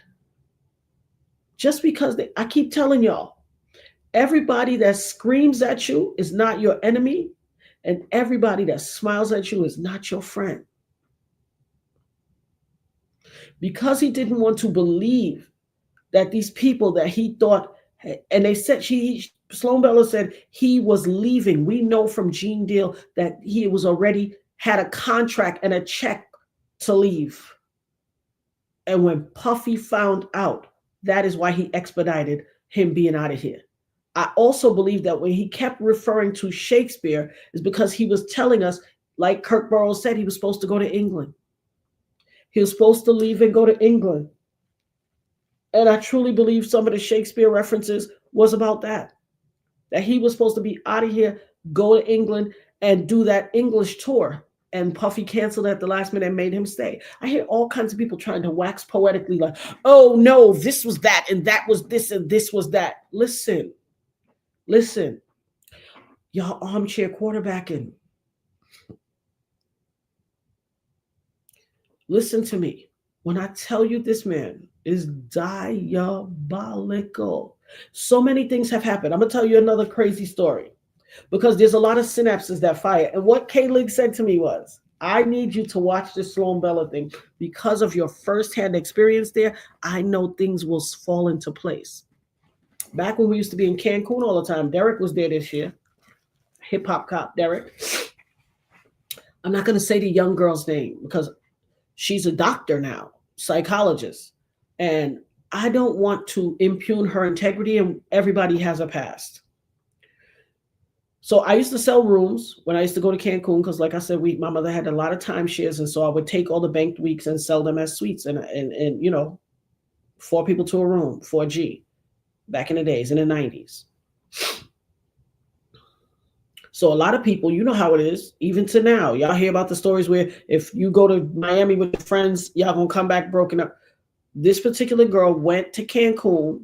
She must have had enough money to get the ticket to go. So she bought a one-way ticket and she was going to get her hustle on while she was out there to get back. And she went with her friends and they all was piled in the room. They fell apart, got into a big old argument, and she was on the beach with her suitcase. Now, I knew her from the scene. We wasn't like chummy, but we were acquaintances. I knew her from the scene. She was cool enough. Well, I was like, what you doing on the beach with your suitcase? Up against the back wall of the beach, where the wall that kind of connects to the hotel. And she started telling me what happened. And I was like, yo, your friends really did you like this? And she was stressed out. She was like, I don't know what to do. I'm going to have to go meet some guy or something and stay. And I said, no. I said, you can stay with me. Because I had my own suite. I had a room. I was like, you can stay with me. She was like, you sure? I said, yes. I don't want you doing all of that. So I let her stay with me. And so we was kind of rolling to all the different events and parties and stuff like that. And so she was like, I don't know what I'm gonna do, but I'm gonna try to see if I could, like, there's some guys I know out here, see if I could get a little money from this one, that one, that one. So she had body yaddy yaddy. She was Coca-Cola shaped, buckle, body yaddy yaddy. We went to the Luke's pool party, Uncle Luke. So I don't have to tell y'all how buck wild that was, but he had a early days twerk contest, and so there was I come to know now who this other chick was. I didn't know who she was then. She was with Allen Iverson. It was him with that chick and his wife, and they were together. So I'm not going to say my homegirl's name, but this was an Uncle Luke show. And so there was $1,000 best twerk, which I don't even think we called it twerk back then. What was it twerking? Forgot what they call it, but dance off. And I said, she was like, oh, I want to get that. I said, you better go for what you know. You need that. You got to get back home, which I was prepared to pay for her to get back home. But I was like, you need money while you're down here. So see what you can do. But I now know that this chick was Buffy the Body. Back then, I didn't know she was Buffy the Body. Not the girl I'm talking about, the other chick that was with Allen Iverson. I saw some things that my young, innocent eyes had never seen. I was like, bombarotted. Women I watch. Like, what am I doing here? It was just debauchery. But like I said, this girl is gorgeous.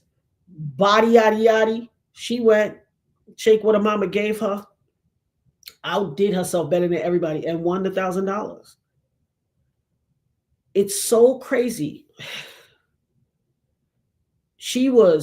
Her friends had turned on her. This is how early this is.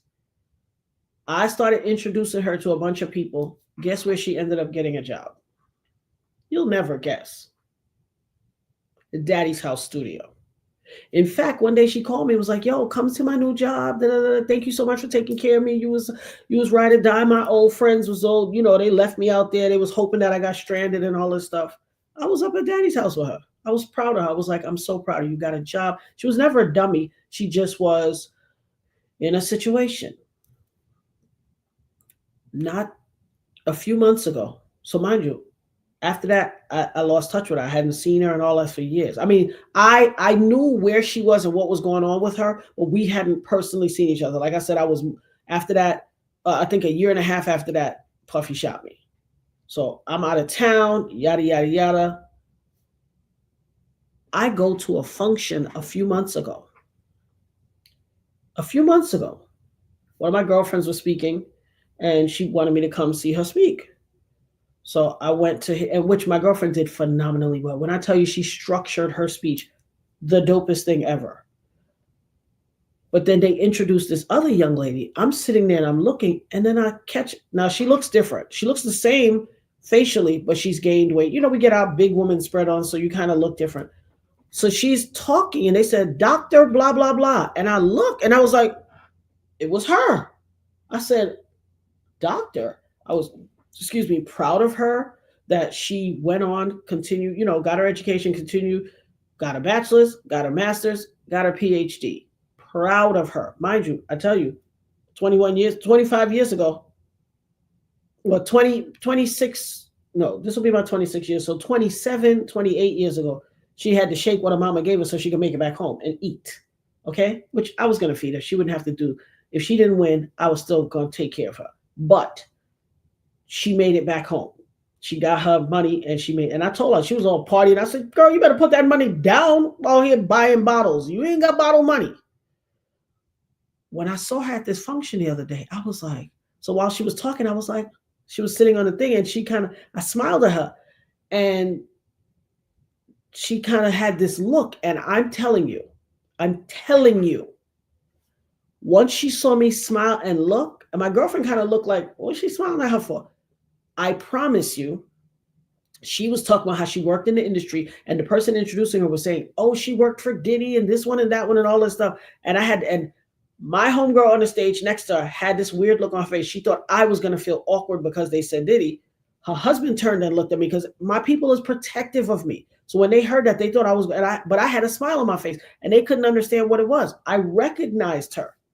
And I was like, And she just had this look like, I know she knew it was me. But you know that knowing where you remember somebody from back in the days, from a time gone in your life where you don't want to remember? And so you act like you don't know who it is. So at the end of her speech, she gave an amazing speech. She's doing big things, very amazing things in this world. And I was proud to be a part of her story, even for a blip. So when she finished on stage and she was walking out, I walked up to her and I was like, hey, blah, blah, blah, long time no see. And she looked and I could, you know, that look when people are like, huh? Trying to act like they don't know who you are. I knew she knew. I leaned forward. I was like, you don't remember me? She was like, you look familiar. I said, Ebony, Cancun. And she had this look like, oh my God, how you doing? Long time no see. Wow. Oh my God, it's been so long. I was like, yeah. I said, and so I said to her, I said, yeah, the last time we saw each other is when you got the job at Daddy's house. And then a year and a half later, Puffy shot me in my face. And she kind of backed me up like,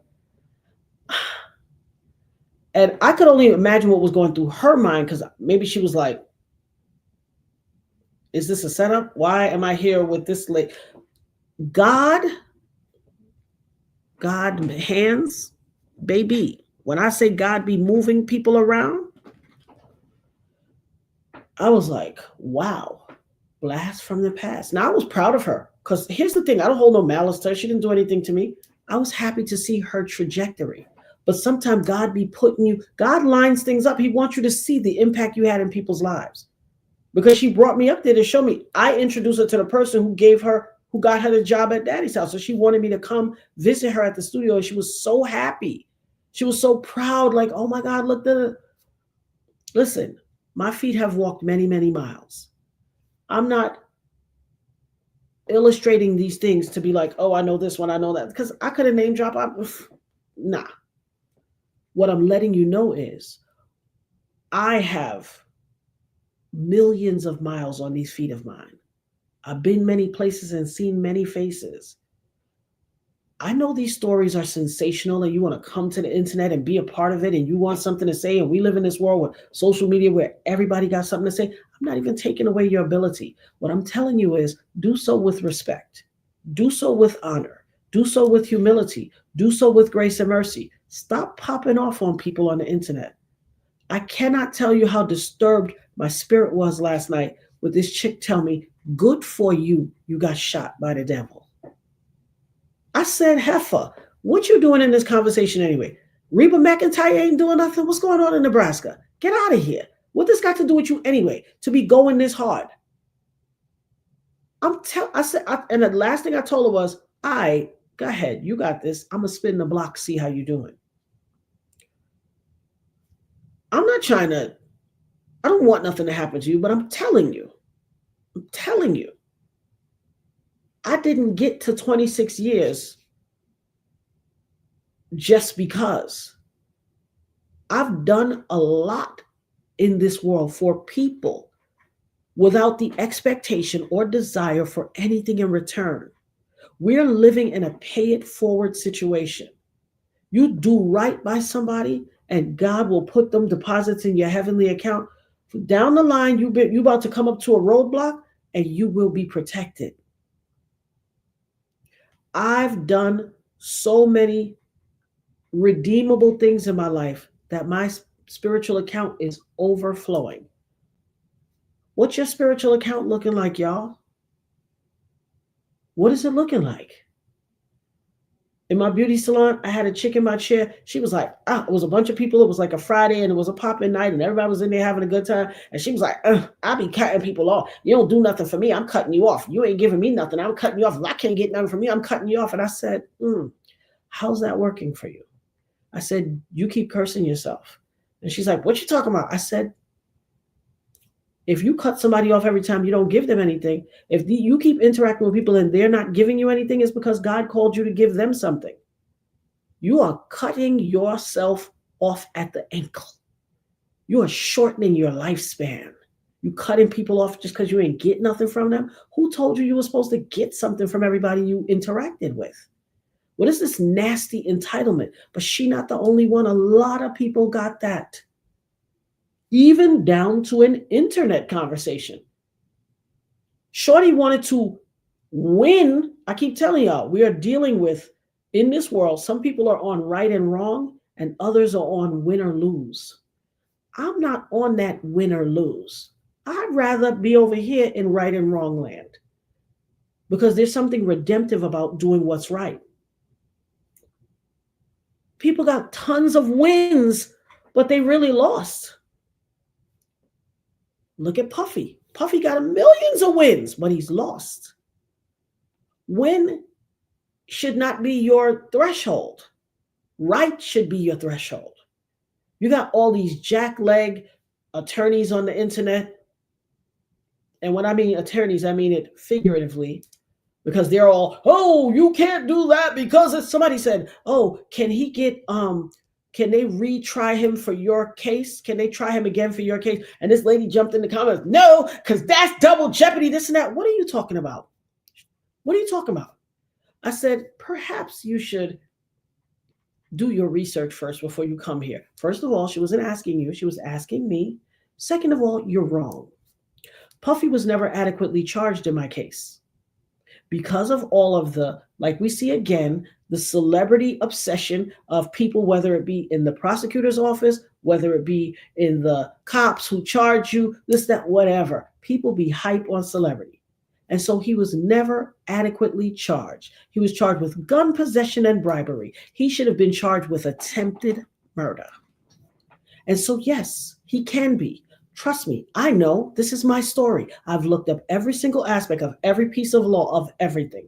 The law says you can be charged. Statute of limitations only run, he's not limited by statute of limitations because it is from the time the crime is committed or when it is discovered that the crime is committed. Listen, every iota of everything that there is to know concerning this case, your girl has looked it up. I've had a quarter of a century. I've looked up everything. Trust me. Inside out, back ways and front ways, upside and down, all up and through. Stop getting on this internet trying to trigger people and say foul shit and get an attitude when I correct you. I'm not even correcting people rudely. I'm like, perhaps you should go to the law library or Google. Whatever. I said what I said. Why are you arguing with me, bitch? You got 9 bullets in your head? Why are you arguing with me? Why am I the bad guy? People, I don't know what it is about my presence in this world, but just know. See, too many people are glossing over my story. Here's why. Because a whole lot of people would have to admit that they're wrong. People in power, people in politics, people in law, prosecutor's office, all that. They're going to have to admit that they're wrong. And we know they don't like to do that. That's why you have people that be in jail for 35 years for a crime they didn't commit. And the old detectives still be like, I still believe he's guilty. When there's DNA, deoxyribonucleic acid, or as Medea say, Dana, DNA, deoxyribonucleic acid, as in the double helix building blocks genetic code material of your blood that can't be replicated, duplicated, or whatever. If Dana says it's you. But the DNA will come back, not even them. What the detectives say, I still think it was him. Because their ego won't let them say, I was wrong. Ain't nothing wrong with saying, hey, I stand corrected. I made a mistake. Or doing the right thing from the get-go. Morals and ethics. Yes, Laura Stoner. Let them know, sis. Morals and ethics. We as a culture, as a people, or we have to, as a world, as a global entity, we have to stand on, people like to talk about standing on business, but what's your business? Is your business win or lose, or is it morals and ethics, right or wrong? Let your business be right or wrong. We got the greatest, we had to lose 2 of the greatest artists, not just of hip hop, of all time. There's a show, a show on YouTube where this young white guy sits with his dad, an older white man, and he plays his father artist. He plays Tupac. This is how I came about them. He played Tupac. His father sat there, older white guy from the Midwest or something. His father, he was like, I'm going to play your song today. And he just gives him a little synopsis of who the artist will be. He doesn't tell him who. He says who the artist will be, yada, yada, this, that, that. And then he'll say, I'm going to play this. And the father will listen. And he started listening to the artist and he heard the words. And it was like, Dear Mama and all these songs. The man was boo-hoo crying. He said, who is this? His son said, this is Tupac. He's like, Tupac the gangbanger? He's like, Dad, he's not a gangbanger. The man was bawling. He said, this is the guy we lost from the world. The whole world. I feel he was crying. He was like, oh my God, all the people my age, all these older white people have been lambasting this guy, calling him everything. This was a beautiful soul. We lost a beautiful soul out the world for this raggedy piece of trash. Come on. There's somebody in your life right now that's acting like Puffy. There's a child in your circumference that is showing the tendencies of all the things you heard about Puffy. Get them together now. Stop it now.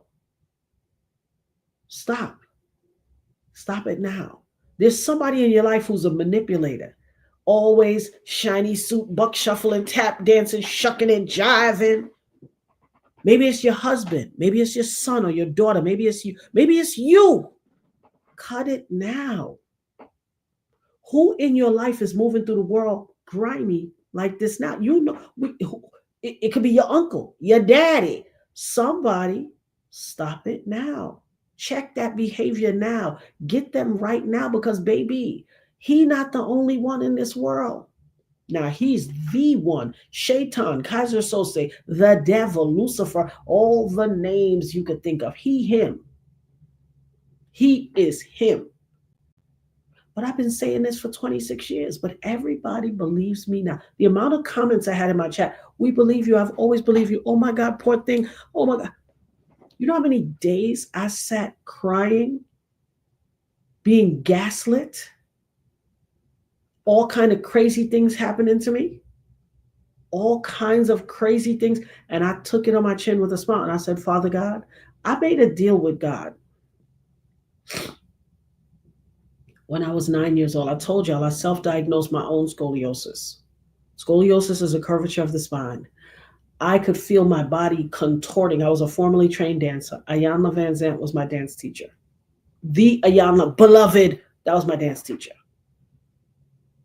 I could feel my body contorting and I was like, something's wrong. And I was reading this book, a Judy Blume book called Deanie. My regular degulars, y'all know this story. I was reading Deanie and I kept reading and everything the girl was going through, I was going through. And I was like, I saw this big word and I was like, oh, I have sclerosis. And I went to my West Indian mother, mommy, I have sclerosis. Get your ass out of here. You ain't got nothing. And I was like, trust me, I do. And I went to my grandmother and I was like, I have sclerosis. I need help. She had to go to my mother and wear her down. She was like, oh God, well, Gloria, take the girl to the doctor and let the doctor tell you she don't have sclerosis. My mother was like, because guess what? Even though everybody said they believe the word, everybody said they know their word, everybody say they believe in God or those who believe in God, but they don't follow his edicts. They don't believe the words in the Bible. They don't believe the book. Everybody swear they are a child of God, but they don't believe because that book said out of the mouth of babes. But adults will think if a child says a thing, you don't know what you're talking about. I was 9. I self-diagnosed my own scoliosis. When we went to the doctor and he said, well, why are you here? He's like, I said, I have sclerosis. And he was like, why do you think you have sclerosis? And I told him, I was like, my body curves to the side and my arm kind of indents on this side. And my skirt is always high. Even though I pull my skirt even, it's always higher on one side than the other. And my leg, when I'm walking, strikes the floor harder than the other leg. And he was like, well, I have good news and I have bad news. After he examined me, I have good news and I have bad. My mother said, well, what's the good news? He said, you don't have sclerosis. She said, get your jacket. He said, but you have scoliosis. And I'd like to know how you figured this out. You're 9. He said scoliosis doesn't even show up in 9-year-olds. You don't usually show up until 11. Not only did I diagnose mine, When I had a daughter finally, I could see the signs. I took her early. I said, she has scoliosis. Oh, there's no way she has scoliosis. She's 7. Scoliosis doesn't show up till 11. There's no way. I said, I'm telling you, she has scoliosis. Doctor didn't want to listen. She took me through all this stuff. I took her to the doctor one day for something innocuous. That doctor was absent. The doctor that filled in, I said, excuse me, can you give me a referral to a scoliosis doctor? She was like, what do you see? What's the concern? I said, my daughter has scoliosis. She was like, well, she's kind of young. It doesn't show up. I said, give me the referral. The lady wrote me the referral. That's how I was able in my insurance to go to the specialist. And we went to the specialist, 2 white ladies. No, scoliosis doesn't show up this early. I'm certain. I said, x-ray her. I'm certain it's a waste of time, waste of resources. That I said, humor me. We're here. We came this far. Humor me. They x-ray her. They come back in there like, well, wouldn't you know it? This doesn't make any sense. I said, she has scoliosis, right? They said, this curvature is so small. How could you have known that? I said, because I had scoliosis. God has anointed me with the ability to know these things, and I could see it and I could feel it. So we were able to catch my daughter's scoliosis early. Mine, no. Mine was lost in a file. We caught mine early. I was getting treatment, and then they lost my new updated x-rays in a file for a year and a half, filed in somebody else's chart. That year and a half, I went from a 19-degree curvature to a 32-degree angle curvature in my spine in a year and a half. By the time I had my surgery, I was curved. So listen to your kids. See who in your life ain't living right. If you see the signs, the early signs, we saw all the warning signs in the documentary. They said he was this, he was that, he did this, his mama was this. If you are that type of mother that's beating the dog snot out of your kids, you have the danger of creating a puffy. Stop while you're ahead. There's other ways to do it. I'm a unique specimen. I don't believe in striking the flesh because I feel like it is a waste. The world is going to kick your butt anyway. Why am I going to start home? So I didn't beat my kids. Trust me, I was an enigma. I got talked about like a dog. Oh, you think you white, you this, you that. I didn't feel like it was disharmonious to me to strike my kids' flesh when I could talk to them. They got ears, they could understand. And guess what? My sons are the dopest men, and my daughter, the dopest individuals, because they live a life amongst their peers. They are the only people in their entire circumference in their world out of all their friends that never got a beating. Never. They ain't babies. 36, 33, and 18.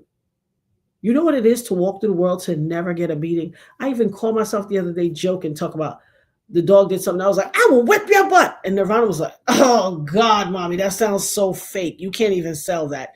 It doesn't even sound right, mommy. Like, please. The dog's not convinced. I'm not convinced. All I could do was bust out laughing with her. It don't even roll off my tongue properly. Like, let's just be better people. We came here to talk about the Sloan Bella, site recall of Biggie Smalls. We lost 2 amazing giants and tons of other people at the hand of a deviant monster. In my opinion, the signs were there for so long and everybody overlooked it. I screamed for 26 years. People told me I was crazy, obsessed, let it go, leave it alone. People overlooked me. People was like, oh, that can't be possible. She didn't get shot. Look how your face looks. You would, oh, please, I would be able to see it. No. If you believe in God like you say you do, then you know God is abundantly able to do above and beyond all that you could ever hope to believe. That's why I look like this. You should be, people, instead of fighting me on the internet and trying to call me everything but a child of God, you should be celebrating that you get to witness the brilliance and magnificence of God's hand in my aesthetic appearance, in my mind being sound, fully functional after all these years, all that I've been through with 9 bullet fragments in my head. Listen, you see these locks that you can see poking up? Look at these locks. The ones that's sticking out. Hold on. Now that one always sticking out, making a guest appearance, but now I can't find it. Look at this lock. You see this lock? This one is short. Look how long some of these are. And look how short this one is. It doesn't even reach to anywhere. You know why? I have a bullet fragment here. I lost all my hair at one point. It was clean like the back of my hand because one bullet fragment went through my skull and scarred my brain. And it's right here. And I lost all my friggin' hair. The hair grows super slow. Look at this. I started these locks together. How can you explain that and I cut my locks already. This lock is down here and this one is right here. This is where bullet fragment is. All these locks in the center, all of them short. They're all short. Why? Because I got shot and a bullet fragment is here stopping the flow of my blood. You think somebody was like, oh, you cut layers into your locks? Cut layers into my locks? What? This grows very slow. Look at it. Look at these on this side. They're all short. All of these right here. The bullet fragment in my head makes this hair grow so slow. How can you justify this length and this length? Ask yourself, are you able to see it? Look at the difference. It's everything and all of the above. Meanwhile, some random chick on the internet cursing me out because I got shot by Puffy. How are you making sense of this? Not the least of which is when I tell you, stop, quit while you're ahead. God doesn't play about me. Because I don't want y'all out here crashing out and throwing your whole life away to curse me out. God said, touch not my anointed and do my prophet no harm. Isaiah 54:17. No weapon formed against you shall prosper, and any tongue that rises against you in judgment shall be condemned. Ephesians 6:12, my favorite scripture. For we wrestle not against flesh and blood, but against principality, against the rulers of darkness in this world, and spiritual wickedness in high places. Ephesians 6:12. 6:12, my birthday. Listen, I keep telling y'all, y'all out here doing whatever in this world. How are you not able to see? Now, I know we're all called here for a different reason. I know some of our spirits and souls are older. Mine is millions of years old. Millions. I can feel it. People would always tell me, you wise. You have a wise old soul. That's how I got the name Nirvana for my daughter. When I was in high school, a teacher used to call me Nirvana. I said, my name's Natanya. And he was like, I know, but you have Nirvana. I was like, what is that? He said, spiritual enlightenment. At a teenager, 15 or 16. He said, you have a level of wisdom like a sage old oak tree. That's how that name Nirvana stuck with me. I had a nonprofit organization, Nirvana, Necessary Initiatives Reinforcing Values and New Attitudes. God gave it to me, bop, bop, bop, just like that. I had to reach out the bed and after I got shot, no less, reach out the bed and find a crayon on the floor and write it down with the crayon. Because God just kept giving me the words. I was like, what is this? I lined them up. It spelled out Nirvana, the first letter of each word. Necessary Initiatives Reinforcing Values and New Attitudes. Maybe that's what this is all about. We need to have necessary initiatives in this world, reinforcing values and new attitudes. Because the way we running ain't working so good for y'all or me. It ain't working so good. God is talking to you in your life with little signs and wonders, little numbers, little things. He's telling you things. You keep seeing the same digits on a license plate, on the time. Everywhere you turn around, you see these numbers. Go look them up. Look up angel numbers of that number you keep seeing. I promise you it's a message God is giving you. Look right now. You see how many people online? 162. 612 is my birthday. Didn't I just say? Sometimes it'll come mixed up.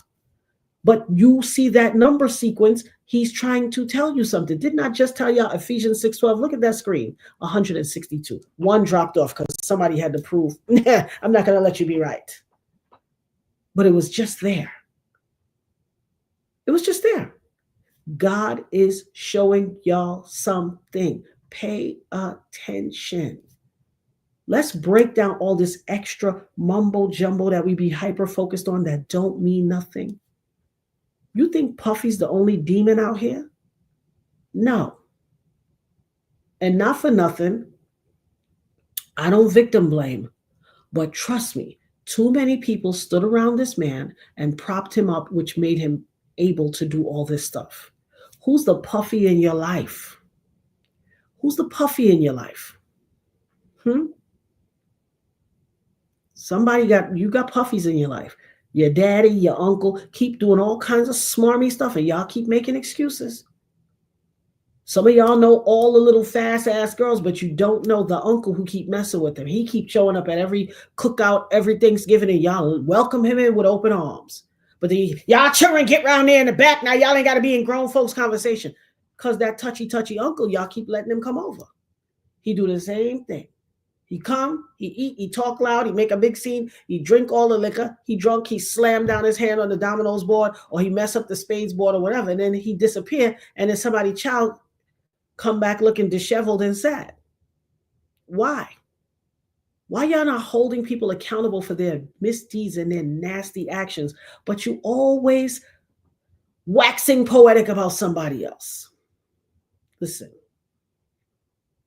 the headmaster is letting me know that the time is running, because I always say I'm only going to do a certain amount of time. We are at the exact 2-minute mark. I beg all of y'all, go and look up, K-Lig put it in the chat, go look up the Sloan Bella Notorious B.I.G. thing. You're going to see all the points. You're going to see all the connections. You're going to see all the connections. He called Puffy a demon dog. He said he had fangs dripping with blood. And you know what's crazy? I told K-Lig, I was walking my dog outside. Now, I just blew up all the leaves and stuff because, the trees are shedding. I just blew up all the leaves and the rest of the leaves fell. So the yard was clear and then the rest of the leaves fell. Okay, I got to blow them again. But when I'm walking my dog, he goes to this thing in the yard and he's looking. And guess what it is? Now, there's no children on my block. Nirvana was the youngest of the kids, and they're all in college now. All the kids that she grew up with, they're all in college or over. But there's a Halloween-looking teeth with fangs in my front yard. And I said, what is this? How did this get here? Where did this come from? It's random. First of all, it's December. Halloween was a long time ago. I said, how did this get in my yard? Teeth with fangs. Because when God calls and anoints you and he gives you a prophetic gift, the other realm comes through to you too. I saw this thing 2 or 3 days ago. K-Lig sent me the Sloan Bella Biggie thing today. He kept talking about Puffy is a demon dog. He had fangs dripping with blood. God sends messages through any way he can. And he always sends me messages because guess why? I am, my mind, my body, my spirit, my soul, my flesh is open to receive him. Shut out the noise. Quiet out the noise. Be mindful of what you're listening to. You have to protect your ear gate and your eye gate. You keep taking in all that smut. I mean, listen, yeah, it's nice to listen to a little ratchet music every now and then, but you should not be bathing your kids down in that. I will never get over seeing the little kid birthday where the little girl was singing, hands on your knees. And she had a little fake microphone, hands on your knees. What's it up for Drake? Now, come on now. It was a room full of 3 years old. They was all twerking and come on now. Get it together. At least in our generation, it ain't like the music wasn't, it was grown folks music. It's not like the music wasn't slack and said but they used double entendres. They went around, they made a left turn at Boise, Indiana, and went to Kilimanjaro and came on back without directly saying, get down, sweep it to the floor, bust it wide open. Come on now. You're listening to that with your kids in the background. You are tearing down their whole future because you're not protecting their ear gate and their eye gate. Listen, there's a lot of demonic, you hear them, you see these documentaries, there's a lot of demonic stuff in the music. In fact, when you are departing this earth, God forbid you're in a coma or somebody's unconscious, your last thing to go is your hearing. You could be unconscious in a coma and hear everything. Your brain is still retaining all the information. Why are you bathing your children down in this? If you want to listen to that? Knock yourself out. Do it when your kids are not in the car. If your kid's in the backseat and they chanting, what's her name? Pretty Red or whatever her name is. Come on. You wrong. You are wrong. You saw the kids in, I think it was Chicago or Detroit, that jumped the mother and beat this woman up while she was walking with her kids. and she suffers from sickle cell. Sickle cell is a debilitating disorder that it predominantly happens with African Americans. It is when certain blood cells have a sickle form, and so it doesn't pass through your system smoothly. It tears holes and is extremely painful and debilitating. This woman has sickle cell. I know. I was in the hospital after I had Nirvana because I had a gallbladder situation, and there was a chick in there. She had sickle cell. And she was like, she's a mother. And I was like, isn't it dangerous for you to be a mother? And she's like, oh, it's very dangerous. It could take my life, but I want to be a mother. I want to have children. And she allows herself to suffer. And every so often when she has a sickle cell outbreak, she has to go to the hospital and get morphine because it's so painful just to make it through.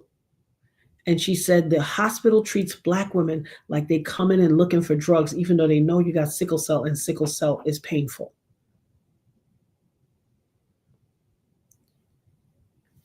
Stop doing things to the detriment of your children. This world is, listen, they're already trying to transhumanize us.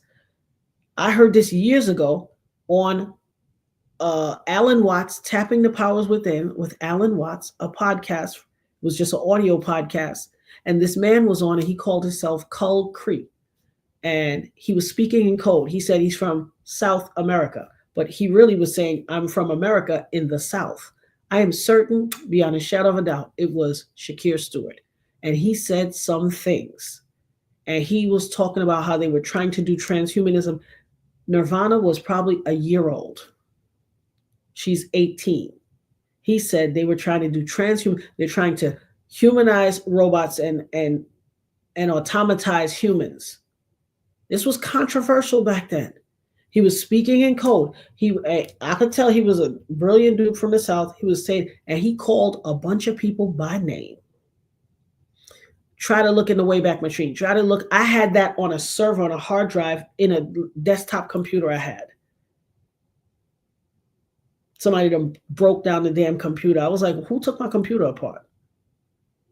I had the CPU on a shelf in my garage. Eventually, the CPU was missing. Listen to me. Try as you might to find that. I have tried everything to find that back. You'll find Alan Watts, all his things. But this particular, I'm certain it was Shakir Stewart. He called a bunch of names. I'm sure if them people know that I heard that thing, my life would be even more in danger. He was calling names. And a few years later, he was out of here.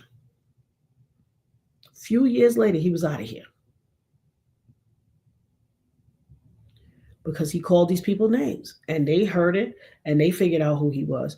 We have to be good stewards of the children God blessed us with. We have to be good stewards of our own existence.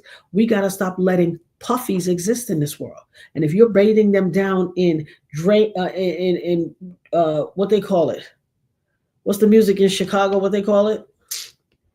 Drill music and all this thing, you're killing them before they got a chance to be anything. So please, let's be better in this world. Let's be more empathic in this world to each other. Let's be more empathetic to each other. Let's lead with grace and mercy. A lot of y'all here on mercy you ain't even earned. You know, a lot of y'all are still here because of a praying auntie or grandma or mama.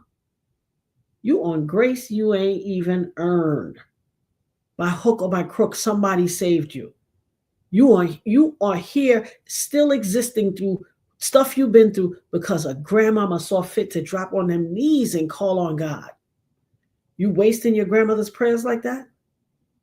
I wouldn't dare. Those were some almighty prayers, got you through a whole lot of stuff. I know my grandmother prayed for me. This her ring. This family heirloom is my grandmother's ring. She wore her entire life. I told y'all before, my grandmother wore this every day of her life. I love this ring. I used to twist the ring on her finger and just always touch it. And when I found a replica, I bought a replica of this ring so I could have a ring like my grandmother. My grandmother was my heart and soul. And when she passed away, my mother gave me the family heirlooms and gave me this ring, among other things. And so I gave my daughter the replica. What do you cherish in your life? Do you even cherish your life? Lead with grace and kindness. Lead with integrity. Lead with empathy, because I'm telling you, this chick might have felt like, matter of fact, let me call her name, because I have a thing that I do here. When people want to be famous, I make them famous.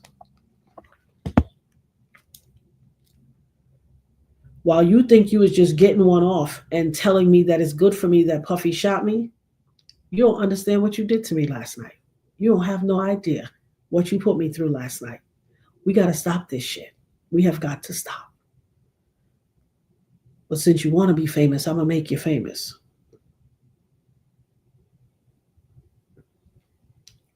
Because it's the only way it stops.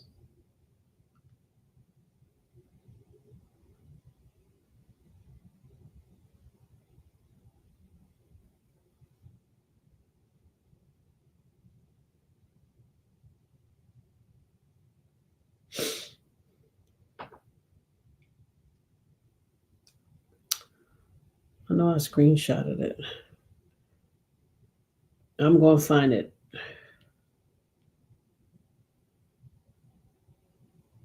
Okay, it got to be around here, because here's the...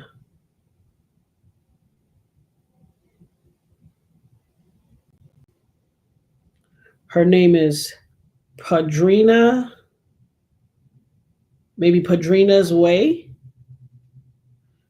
She said, because I told her that she should check her facts and cite her sources, because she's like, they say, they. I said, who's they? She said, like I said, no wonder you met the devil and got shot in your face.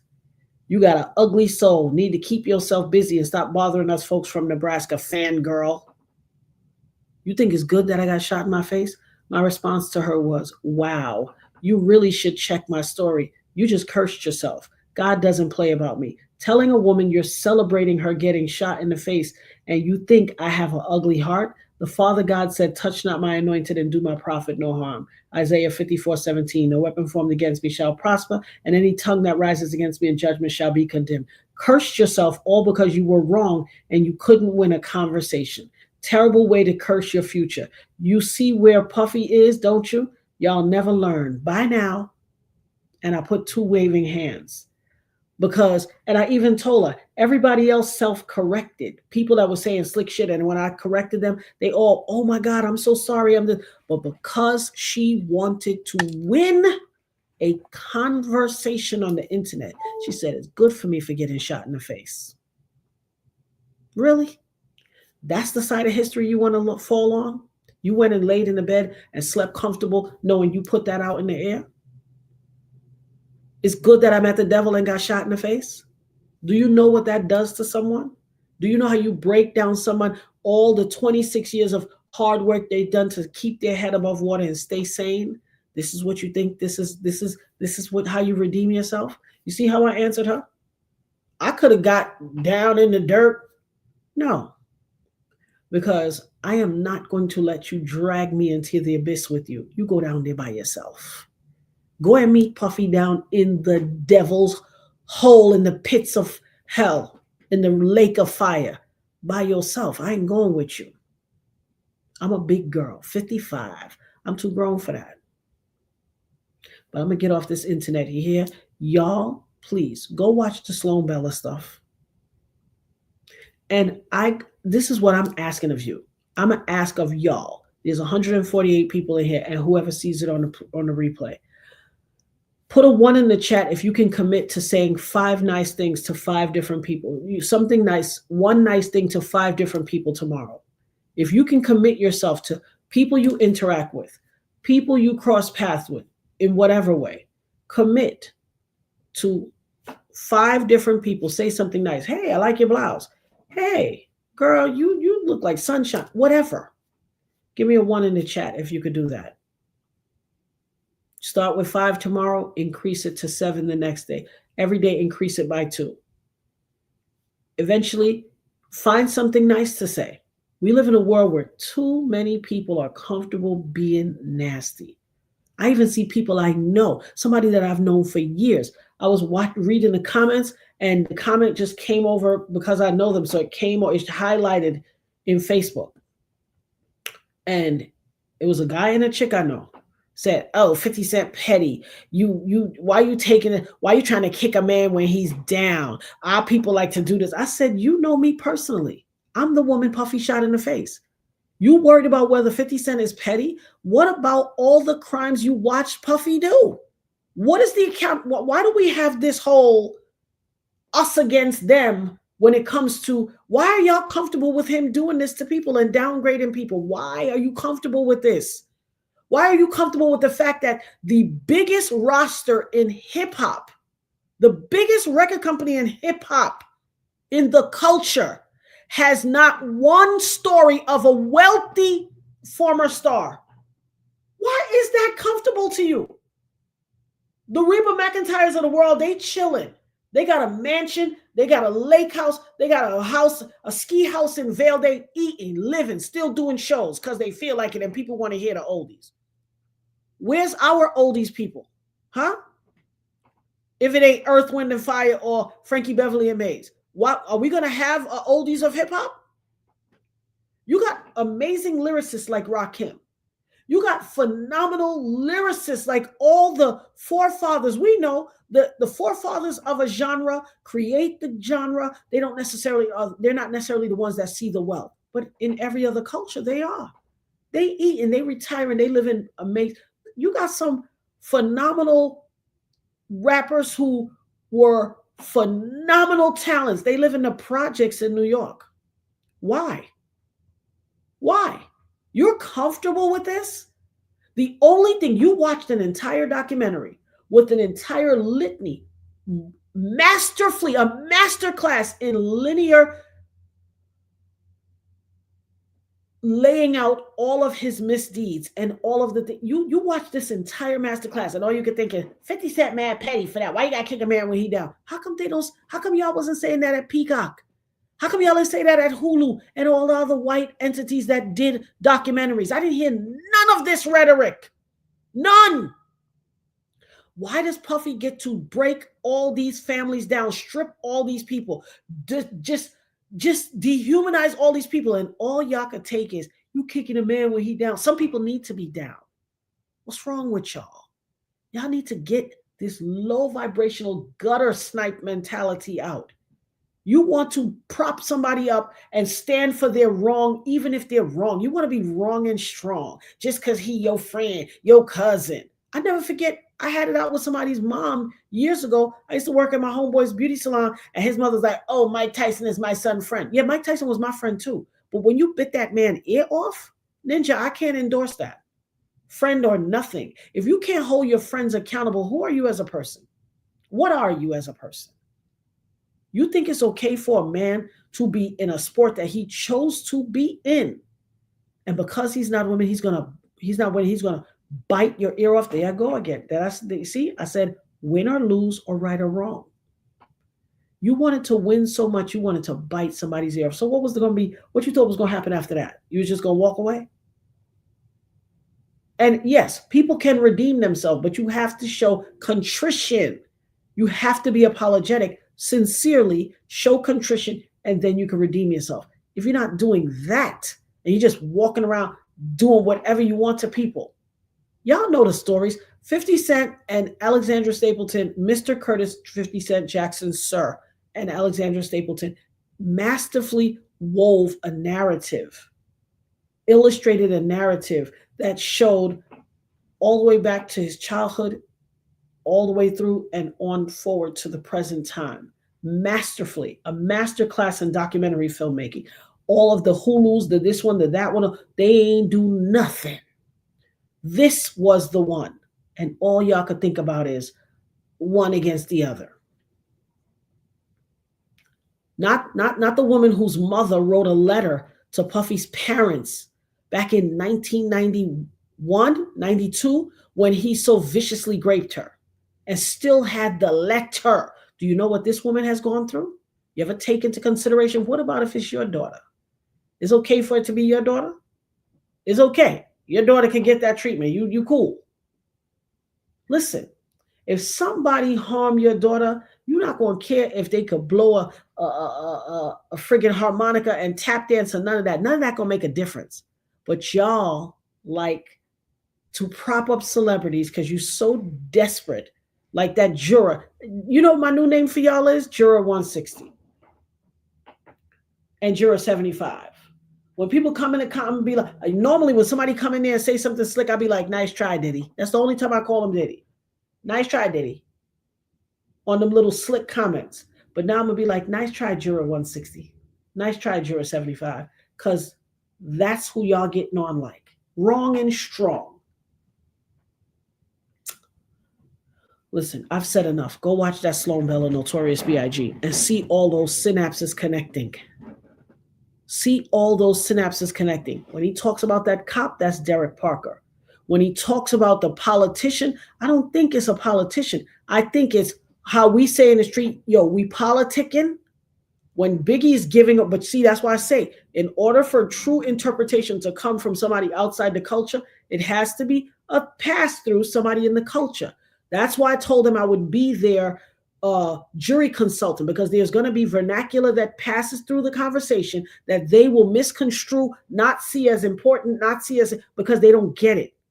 When she said Biggie kept showing politics, and he thought Sloan Bella was misinterpreting that as a politician. No, there's a guy, a young guy. He came to Biggie and he gave him some stuff to sell, street level pharmaceuticals to sell. And she was talking about, he kept giving me the sign of politics. No, not politics, politicking. Yo, we be politicking in the street. As in, we be shooting the breeze. We be talking. But if you're not of the culture, you will misconstrue politics for instead of politicking. Because I'm sure the guy who was an older, young 22-year-old guy that came and introduced Biggie to slinging and selling was not a politician. He was politicking. That's why it needs interpretation from someone of the culture so you can understand. That politicking was whoever brought him in. He was trying to illustrate he kept saying a pyramid scheme, because that's what Puffy did. He brought you in, gave you an advance, signed over gave you an advance, and what they said, Andre Harrell would give you an advance, you'd never see $1. He taught that to Puffy. Puffy took it up a notch. You heard what they said he gave Craig Mack? His wife said, we had to get money from my father to pay the rent and eat. He had them doing a big show. How you got me at a show performing and doing this big show? You making all this money. And I say, yo, can I hold something? And you pull out a stack and you peel off $100 bill, but you're eating and you got this whole production because of my talent. And I'm going to say another thing. I noticed that there are a lot of content creators that jump on the internet because they want to be breaking news.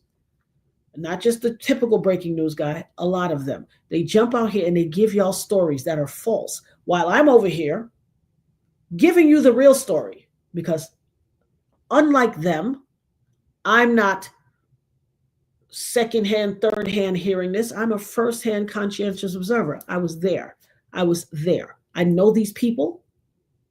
That's why I can tell you, oh, that's Wayne Barrow and Mark Pitts. Mark Pitts looks just like Puffy. A lot of people be like, are they cousins? Are they brothers? No, they're not related, but they look alike. And those are the people who created By Storm Entertainment. Puffy put them on Biggie to manage him. But if he's gone, you're not the manager anymore. So how do you end up the executor of the estate or the administrator of the estate? But Biggie's mother was brilliant, so brilliant that she had an LLC controlled, trust controlled by, or LLC that then a trust was a holder.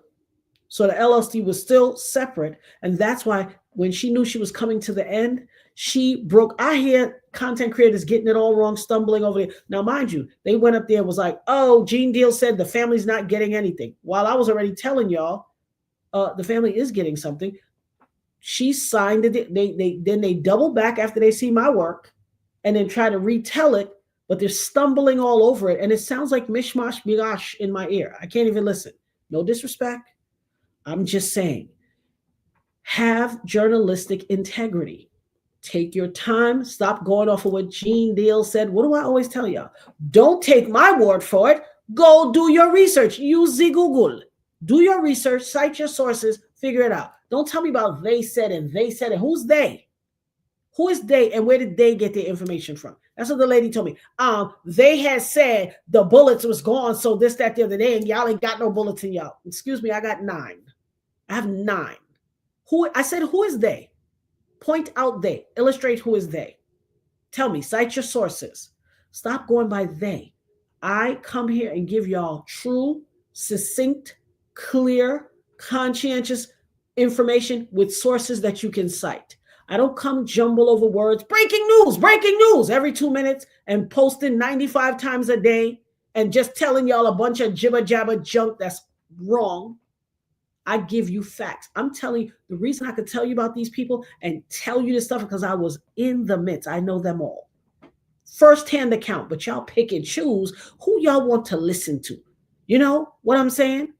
Perhaps I don't have the complexion for protection because y'all left me out here floating on an island for 26 years. I had to save myself. Nobody wasn't throwing a life vest. Meanwhile, you're throwing a life vest over there for somebody who came and said, oh, are you stuck on the island? Let me get your story. Y'all throwing her life vest. She ain't even drowning. Here I am doggy paddling and I'm floating by my daggone self. Check your own integrity. That's what I call y'all to do. Check your own integrity. Because I don't get this.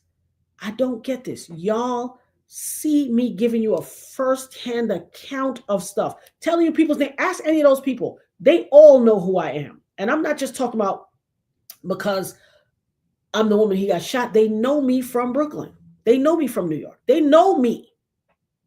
And I know them. But y'all be taking these flighty stories from people who heard and they said and this one and that one. Foolishness. I don't get it. I don't get it. Y'all like a lot of hyperbole. And I see some of these channels, they are telling y'all trash. There's one guy out there, he will lie and post. I mean, the amount of stuff he posts, I just be seeing 66,000 views. And he's telling y'all a whole flat out lie, trash. It is hyperbole and jokes to him. He'll make up anything. The man got views on views on views. Like, share, subscribe. When you want the truth, come here for the truth. Why I'm so well versed on this? Because I lived it. This is my life. I know these people. I know these people. For those who are like, oh, why are you so hard on Shine? Let me tell you why I'm so hard on Shine before I leave. Shine was able to get a record deal because when he used to stand outside my homeboy's barbershop before I opened my shop, I worked at my homeboy's barber. He had a barbershop beauty salon. And before Shine got put on, he used to stand outside and rap outside. They used to be like, yo, Young Money sound like Big. He got that deep voice. It's all a put on. You hear his regular voice. Well, you didn't hear the lady, the victim. She said, I didn't shoot her. So which is your voice? Yo, son, what I'm saying is, theoretically, the people had blue, blah, blah. You didn't hear what the man said. The man said, I didn't do it. And the next thing you know, yo, I was talking to the lady. Which is your voice, son? Because you're a real, we can all be a chameleon. We all code switch when need be. And if you have a culture an ethnic culture, you might have an accent, this, that, and that. But listen, this man is a charlatan. He learned it best from his mentor. The man's still protecting his mentor. Shine got a record deal because he was outside of my friend Manny's barbershop rapping. So Manny decided to manage him or de facto manage him. I am a female vocalist. I'm a singer. A lot of y'all might not know that. I'm a vocalist, a damn good one. Go down my page. You're going to see a yellow record with black writing, say how it's going down, L Swift. I got tons of features. Some of them may never see the day of light with tons of rappers. I've done work with all kinds of people. This particular song was out in the 90s and it was doing big things. You'll go down there, click that and listen to me singing. I'm a vocalist and I sing way better than that. So when I was in the studio recording, Manny called me and was like, "Yo, what's up? Eb, I passed by your shop. What you doing?" I was like, "Oh, I'm in the studio." He was like, "Word? Yo, I got money with me. You remember that young kid that rap outside?" I said, "Yeah." He was like, "The one that sound like Big." I said, "Oh, Shine? Yeah, I got him with me. Let me pass through. Let me come to your session. Let him jump on." I said, "Okay, cool." He comes in, he gets in the booth, he spits his 16. He was spitting for a while. Multiple times he came to the studio with me. Multiple times. And because he came and rapped on my session, they was like, "Yo, Ab, let me get a copy of that right there so we can use that to shop him, make a demo." They use that to create a demo to shop him. So the man who shot me in my face mentored this guy who I gave a chance to and gave a demo so he could get a record deal. And you lying for this ninja who sacrificed you, dummy. You want to know why she's so mad? I'm mad because you wouldn't have a record deal if I didn't all those dudes had money. They knew people with records, with studios and all that, but you had to come and get your demo done in my session. You came to me and got it. I even used to feed your broke ass when everybody was like, "Yo, we going to the diner," and you was like, "I'm gonna stay here and I'm gonna keep doing my bars because I want to perfect this." But what you was really saying, because God blessed me with a prophetic gift, what you was really saying was, "I ain't got no money and I don't want to have to ask another man to feed me." And I didn't want to take your dignity. So I said, "Okay, I'm going to stay back too. We're going to go toe to toe. And whoever we're in the next round got to buy the person. If you win, if I win, if you win, I got to buy you dinner." All right, cool. What I was telling him without stripping his dignity in front of those grown men who was iced out with their rollies and all that, what I was telling him was, "I got you, son. I won't let you have to take away your integrity to ask a grown man to feed you," which they would have fed you anyway because they was good dudes. But your ego as a man didn't want to have to ask another man to feed you. And so I saved you from the indignity by staying in the studio with you, rapping, and then saying, "All right, you won. Come on, let's go meet them at the diner." And then taking you with me to the diner and paying for your food. I fed you, ninja. I gave you a demo so you could go to those record companies and get a deal. You already had a deal with Def Jam, but then Puffy heard it. He didn't want them to get you. So he called and you left that and you went to Puffy and look what you got. And then you took your behind in a nightclub with him, follow fashion, monkey see, monkey do, and both of y'all pull out guns and bust shots. And you shoot Julius Jones in the shoulder and Puffy shoot me in my face. I watched both of y'all. I could see the muzzle flash right now. One was higher, one was slightly lower. Shine's was higher, Puffy's was a little lower. Julius Jones taller than me. That's why Puffy's bullet hit me in my face and Julius Jones' Shine bullet hit Julius in the shoulder because he's taller than me. The simple math. And people are like, "Why are you mad at Shine?" Mind your business if you don't want to go down this page and look at the videos and find out. This ain't my first time saying it. That's why I'm mad. Because he sacrificed me and he sacrificed you. And you still lying for him. You still lying. You was doing dirty deeds. They got the flight records of how many times his jet landed in Belize and let off all these passengers with all these women on the manifesto because you was helping him schmeck traffic. Oh, let's call it ting what it is. That's why you wanted to be a politician. He backed you and you hurt and tucked your tail and you was his friend again after he left you floating in jail. After you called him everything but a child of God for 10 years, all of a sudden that's your buddy again. Because you're an opportunist. You are low vibrational, low down, dirty smut. And that's why I keep my foot on your neck. And I kept my foot on your neck. And listen, I followed you. I remember when you first got deported and you first was traveling for a while and then you went to Belize. And then you started doing grassroots thing. I was like, oh, redemption. Okay. I forgive him.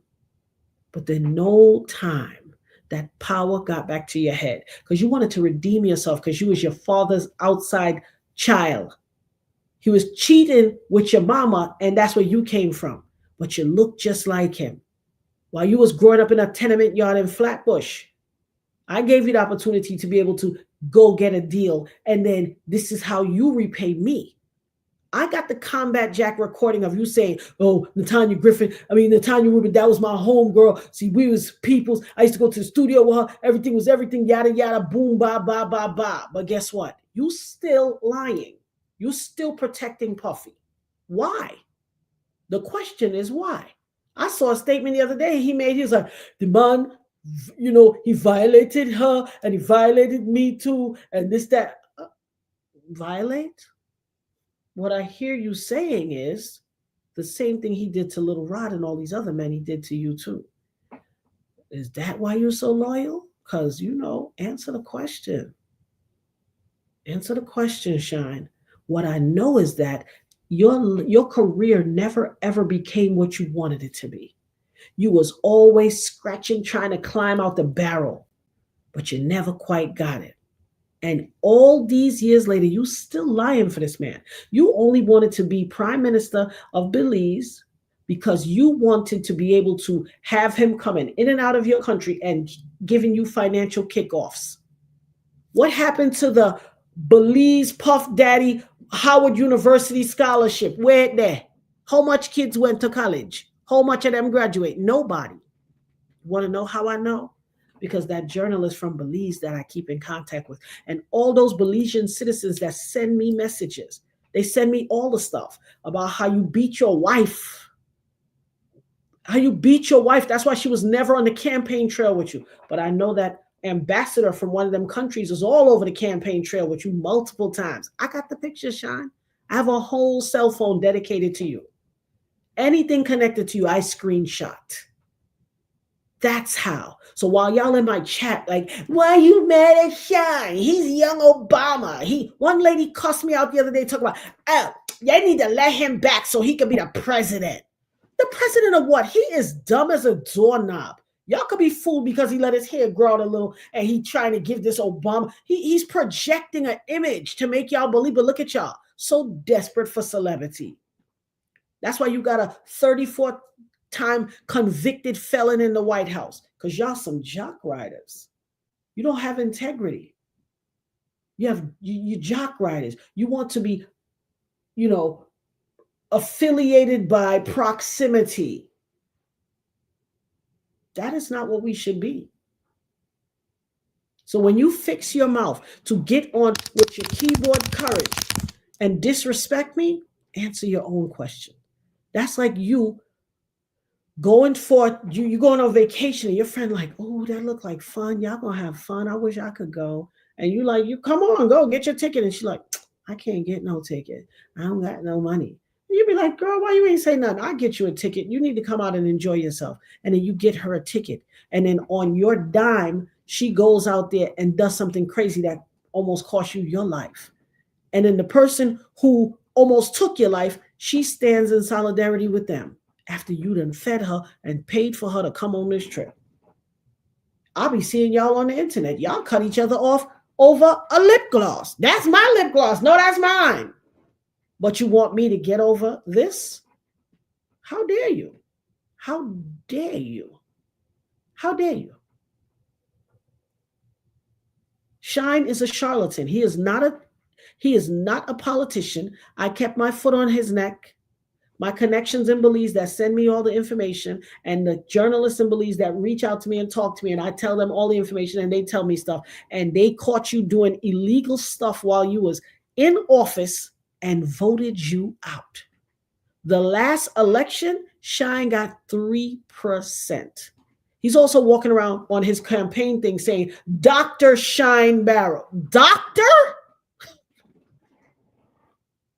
I got the pictures to prove it. I'm gonna do a Shine episode one day. I'm not making this up. Campaign posters, Dr. Shine Barrow, talking all this junk. We're gonna win this at the election day. We're going to win. I'm telling you, we have people out there in the street that we know say we're gonna win, and the constituents is telling us that they want me and they don't trust these other jokers. And he got 3%. 3%. They said the island came out in unprecedented numbers. Shine got 3% of the vote. They gave him a swift kick in the rump earlier this year. People on the internet yesterday arguing me. You don't know what the F you talking about. He's a politician. He doing good over there. He about to be the president. Shut your mouth. He the president. He the prime minister. He was the leader of the opposition party. That was it. That was it. In Mesopotamia. You don't even know any of it, but you're arguing me down. This is my life. I make it my business to know. So when the journalists reach out to me, for, can I get your first-hand account of everything? And I lay it down quite flat, because no weapon formed against me shall prosper, and any tongue that rises against me in judgment shall be condemned.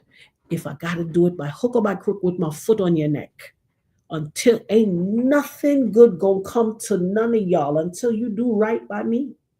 Nothing. And I mean that. There's a lot of people in my wake, in my dust, that proves it.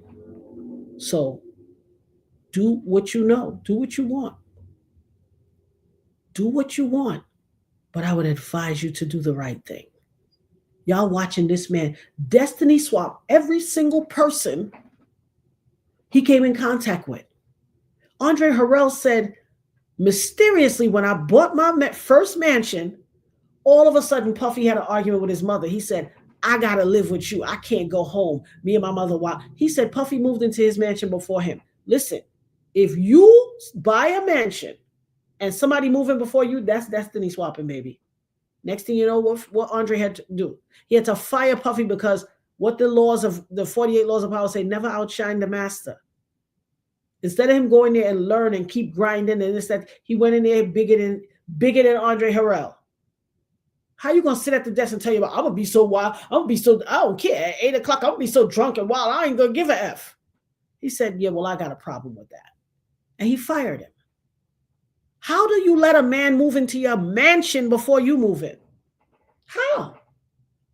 Y'all can't see what this was? This man literally swapped out life for life. Where are all those people? Where are all those people? Jaguar Wright told y'all, when Uptown started, it was Andre Harrell, Heavy D, Albie Shore, Puffy, and Kim Porter. The only two that's still alive is Puffy and Albie Shore. And Albie Shore was almost out of here. Ask yourself, how could one person have so many pinpoints of connection to people that's unalived around them? How? Do you know what kind of friggin' demon you have to be? How do you know so many people that you was in? Look, Heavy D. He danced in the, what was it? Not the Source Awards, Soul Train Awards. And a couple of months later, he was gone. They said he had worked out, was living, coming home, pass out in the street and have a massive heart attack. They have something, a CIA, I watched the Warren Commission, they have a heart attack, gone. Out of the blue, the man just was overweight, loving how dancing his butt off, energetic, full of life, healthy, vibrant, and gone. Andre Harrell, Heavy D, Kim Porter, Shakir Stewart, Chris Lighty, Knick Knack, Paddywhack, Give a Dog a Bone, Tupac, Biggie, just, there's tons more. There's tons more that they didn't even touch on. It's my sincere belief there may be a friggin' part 2 and a part 3. Mr. Curtis 50 says, Jackson, sir, I'm here for it. Here for it. I ain't want to gossip. You ain't heard it from me. I have no proof, but listen, there's even more bodies in the quake. Me shot, but you couldn't take me out. See, he is a sacrificer. And excuse me, my bad. The first 9. I was watching a show yesterday. I was like, oh my God, he destiny swapped Father MC. In fact, most people don't know. I don't know if you know who Father MC is, a rapper who was like fly as all get out. One of the City College 9 was Father MC's baby mother and his unborn child in utero. This man destiny swapped this man's whole style and career. There's lots more. You know what I mean? How you going to be 19 and already have all those bodies? By the time he was 20 something, this man had about 12 bodies on him. How? But y'all want to argue me down on the internet. Get over it. How long you going to be? Like, are you kidding me? Are you kidding me? And especially you youngins. I'm not going to listen. We're all young ones. We always have flights of whimsy and free. Young people think they know everything. You come to this world, you 20 something, you think you know everything, you think your parents don't know nothing. You don't even realize your parents was super duper fly back in the days. Here you come, Johnny come lately, you think you're the flyest thing since cooked bread, sliced bread, you talking to your parents reckless. You corny, you think you know so much. You don't even know your mama and your daddy was the flyest ones out. But that notwithstanding, just because you don't know doesn't mean it didn't happen. So just because you're young and you think you're hip and cool and about it and whatever, and you think everybody else that's old is corny, first of all, you should be so blessed and lucky to live this long and to face card 55 shot in the face on top of that and look this good while y'all do saying it and henny it up every day. Slow down. Y'all tatted up. You got tattoos on your face, your neck, your ear, your tongue, all kind of thing. Everything pierce up. You drinking. You gonna be mud up. Some of y'all 28 and looking all of 45. Slow down. But not only are you running yourself red, you also think you know more than everybody. Do not bring your 23-year-old self on the internet and argue with me. When I got shot, you was -3. Shut up. I don't even be disrespectful. Shut your mouth when you come in my circumference. If you can't say nothing nice, don't say anything at all. And I'm not one for deleting people. I'll let you sit there and let the internet drag you. Because that's what's happening to people. Stop it.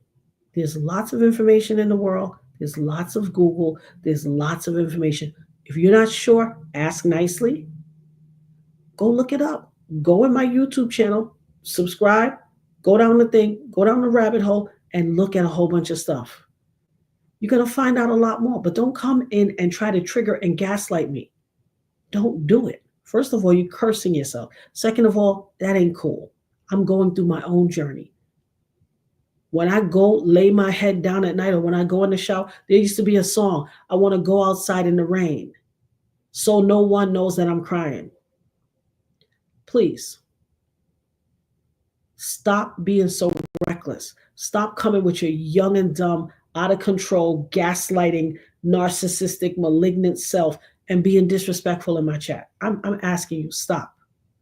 It ain't cool. I have carried the weight of a whole lot of stuff. I am his most formidable opponent. And while y'all keep sitting out there saying 50 Cent is petty, it could only be done this masterfully by a formidable opponent. Try as you might, don't care what you say, fact is fact.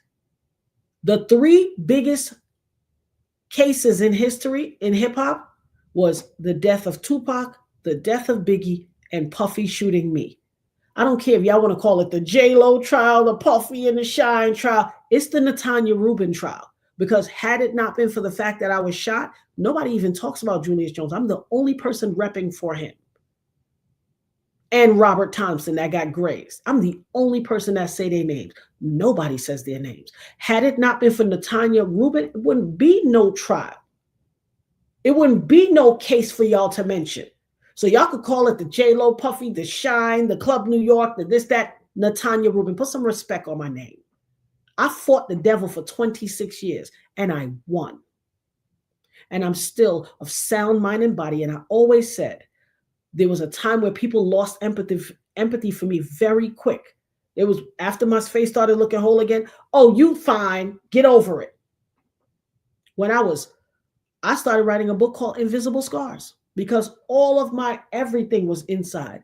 There was a time where I used to cry and wish that my face was disfigured so that people could stop being so mean and be a little more empathetic. I was fighting to survive emotionally, fighting. But because I looked whole, they didn't have no sympathy for me. Told me get over myself. So all right, K-Leg, I see it. So I had to talk to God and I realized, God said he left me whole because there was going to come a time where he wanted people to hear what I had to say and not be distracted via disfigurement. So I had to swallow all of that and hold it down and protect myself. So while you out here trying to gaslight not just me, other people for what they've been through, check yourself before you wreck yourself. In the immortal words of Mr. Ice Cube himself. Check yourself before you wreck yourself. You're destroying lives because you need a little 2-second ego boost on the internet for somebody you're never going to see again. Like, how low do you feel? How low do you feel about yourself? Get your own self-esteem together. You see what low self-esteem looks like. It's puffy.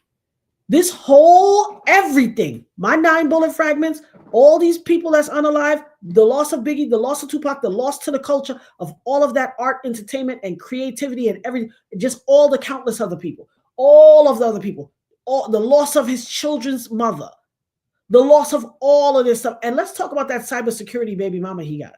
That heifer that was laughing when he said, I'm going to transfer 200 million. She's a cybersecurity expert. That heifer been harassing me since 2015. Harassing me. I'm talking hacking everything. We have a term here for those of you who are new and ain't been here before. We call it, put it in the chat, y'all. What we call it? When she get on her computer and start harassing me while I'm on my lives. What we call it? Put it in the chat, y'all. Y'all know what it's called. She's a cybersecurity expert. She's a professional hacker. And she's been hacking me since 2015. Y'all see my dog? Kobe said, look, can y'all see Kobe? He said, I'm coming to tell y'all what it is. There y'all go. It's the hackation. Say hi, Kobe. There you go. The hackation. She got a name over here because this woman harasses the dog snot out of me. Be gentle, guys. Life is not easy. I haven't done anything wrong to anyone. If someone comes to this internet, no matter if it's me or anybody else, to share their story, if you're interested, hear them out. If you're not interested and you have nothing nice to say, skedaddle down the internet superhighway. Go over there. There's lots of other stuff for you to do on this internet than to try to tear people down. Okay, Kobe. Did y'all know dogs could get a cold or asthma or something? All right, Kobayashi, come on. All right, I gotta go. My dog needs my attention. All right. All right. My dog needs my attention, guys. I'm gonna go take him for a walk. He probably wants to go out there and get some air in his lungs. But remember, be kind. It doesn't cost you anything to be kind. Stop being mean. Stop being petty. Stop being vicious. Go back. If your only outcome of, and I don't need everybody to agree with me, but if your only outcome for this 50 Cent documentary, Mr. Curtis 50 Cent Jackson Sir documentary, you need to go back and rewatch it. Take your rose-colored lenses off and go back and rewatch it. And when you rewatch it, come out with something better, because there's too many people who suffered at this man's hand for you to come out and be like, 50 Cent is petty. You petty. You low vibration. That's why you can't see nothing but that. But as my grandmother does say, tomorrow, please God, I will see you all there. And Lord willing, and the creek don't rise. Be nice. Tomorrow is your first day. Say something kind to 5 people. Increase it by 2 every day. I love y'all, Nerd Herd. Peace. Shout out to the headmaster, K-Lig, and the entire Nerd Herd family. We love you. I'm the dopest nerd. On behalf of myself, K-Lig, y'all see that cash tag, $KAYLIGG. Send her a little blessing. I love y'all. Be well, sleep well. And go watch Sloan Bella.